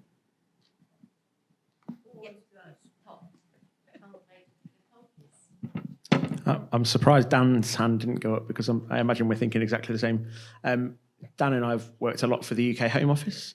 I no longer work for the UK Home Office, so I can say that they're really, really bad at this. They don't publish evaluations generally. They especially don't publish evaluations when they're in any way critical, or when they say there's recommendations for change even. So I've done now probably 30-ish evaluations on PCVE alongside Dan. I would say 2 or 3 of them are made public. So it looks like I've not been doing any work really. So the 2 or 3 that have been made public have all been funded by the European Commission, who I think are great and getting better at publishing things through the CT Morse platform that they use to publish. But at national government, a lot of the national governments that I've worked with tend not to publish. And I just think it's really, really bad. I think one of the things I want to say in my talk tomorrow is that I'm hoping that something like this will give some national governments that need it a bit of a kick to get them to publish, because there's just not enough data out there. There aren't enough papers out there.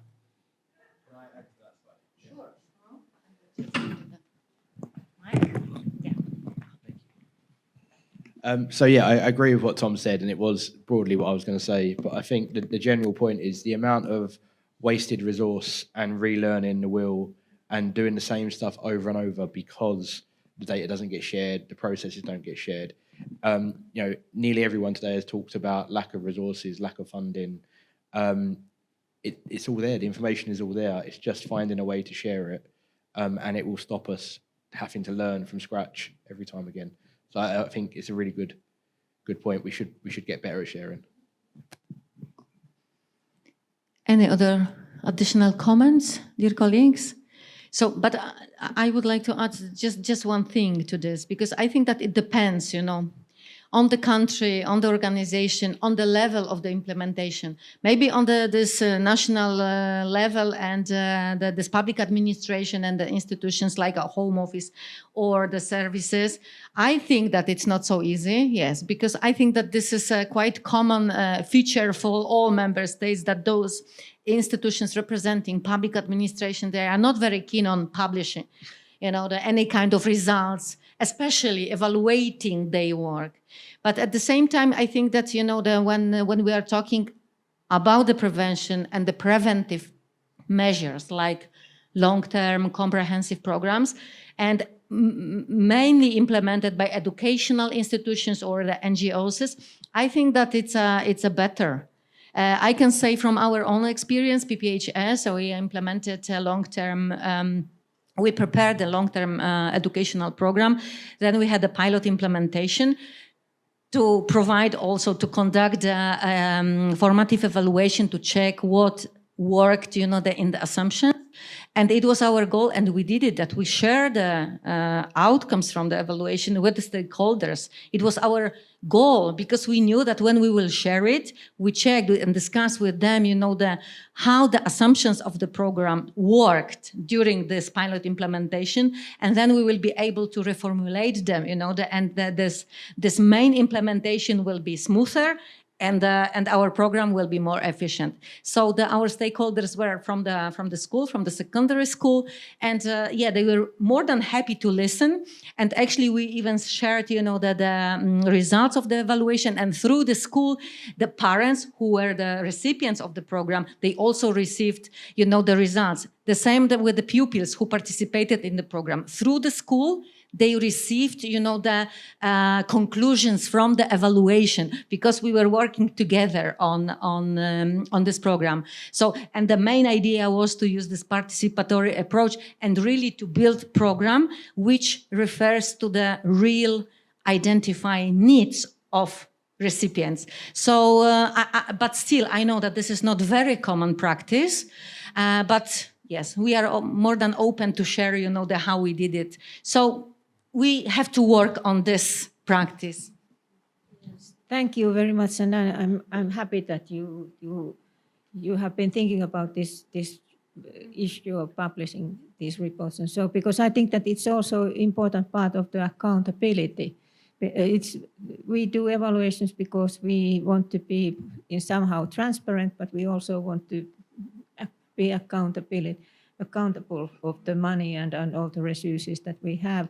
And I think that, because I fully understand the challenges we have here, but is it possible to develop some kind of practice so that we can at least publish, at least some of the results are available, but in that way that it's not too open, so that because the worst case is that we cannot do any evaluations because they raise so much discussion and negative discussion in public and among certain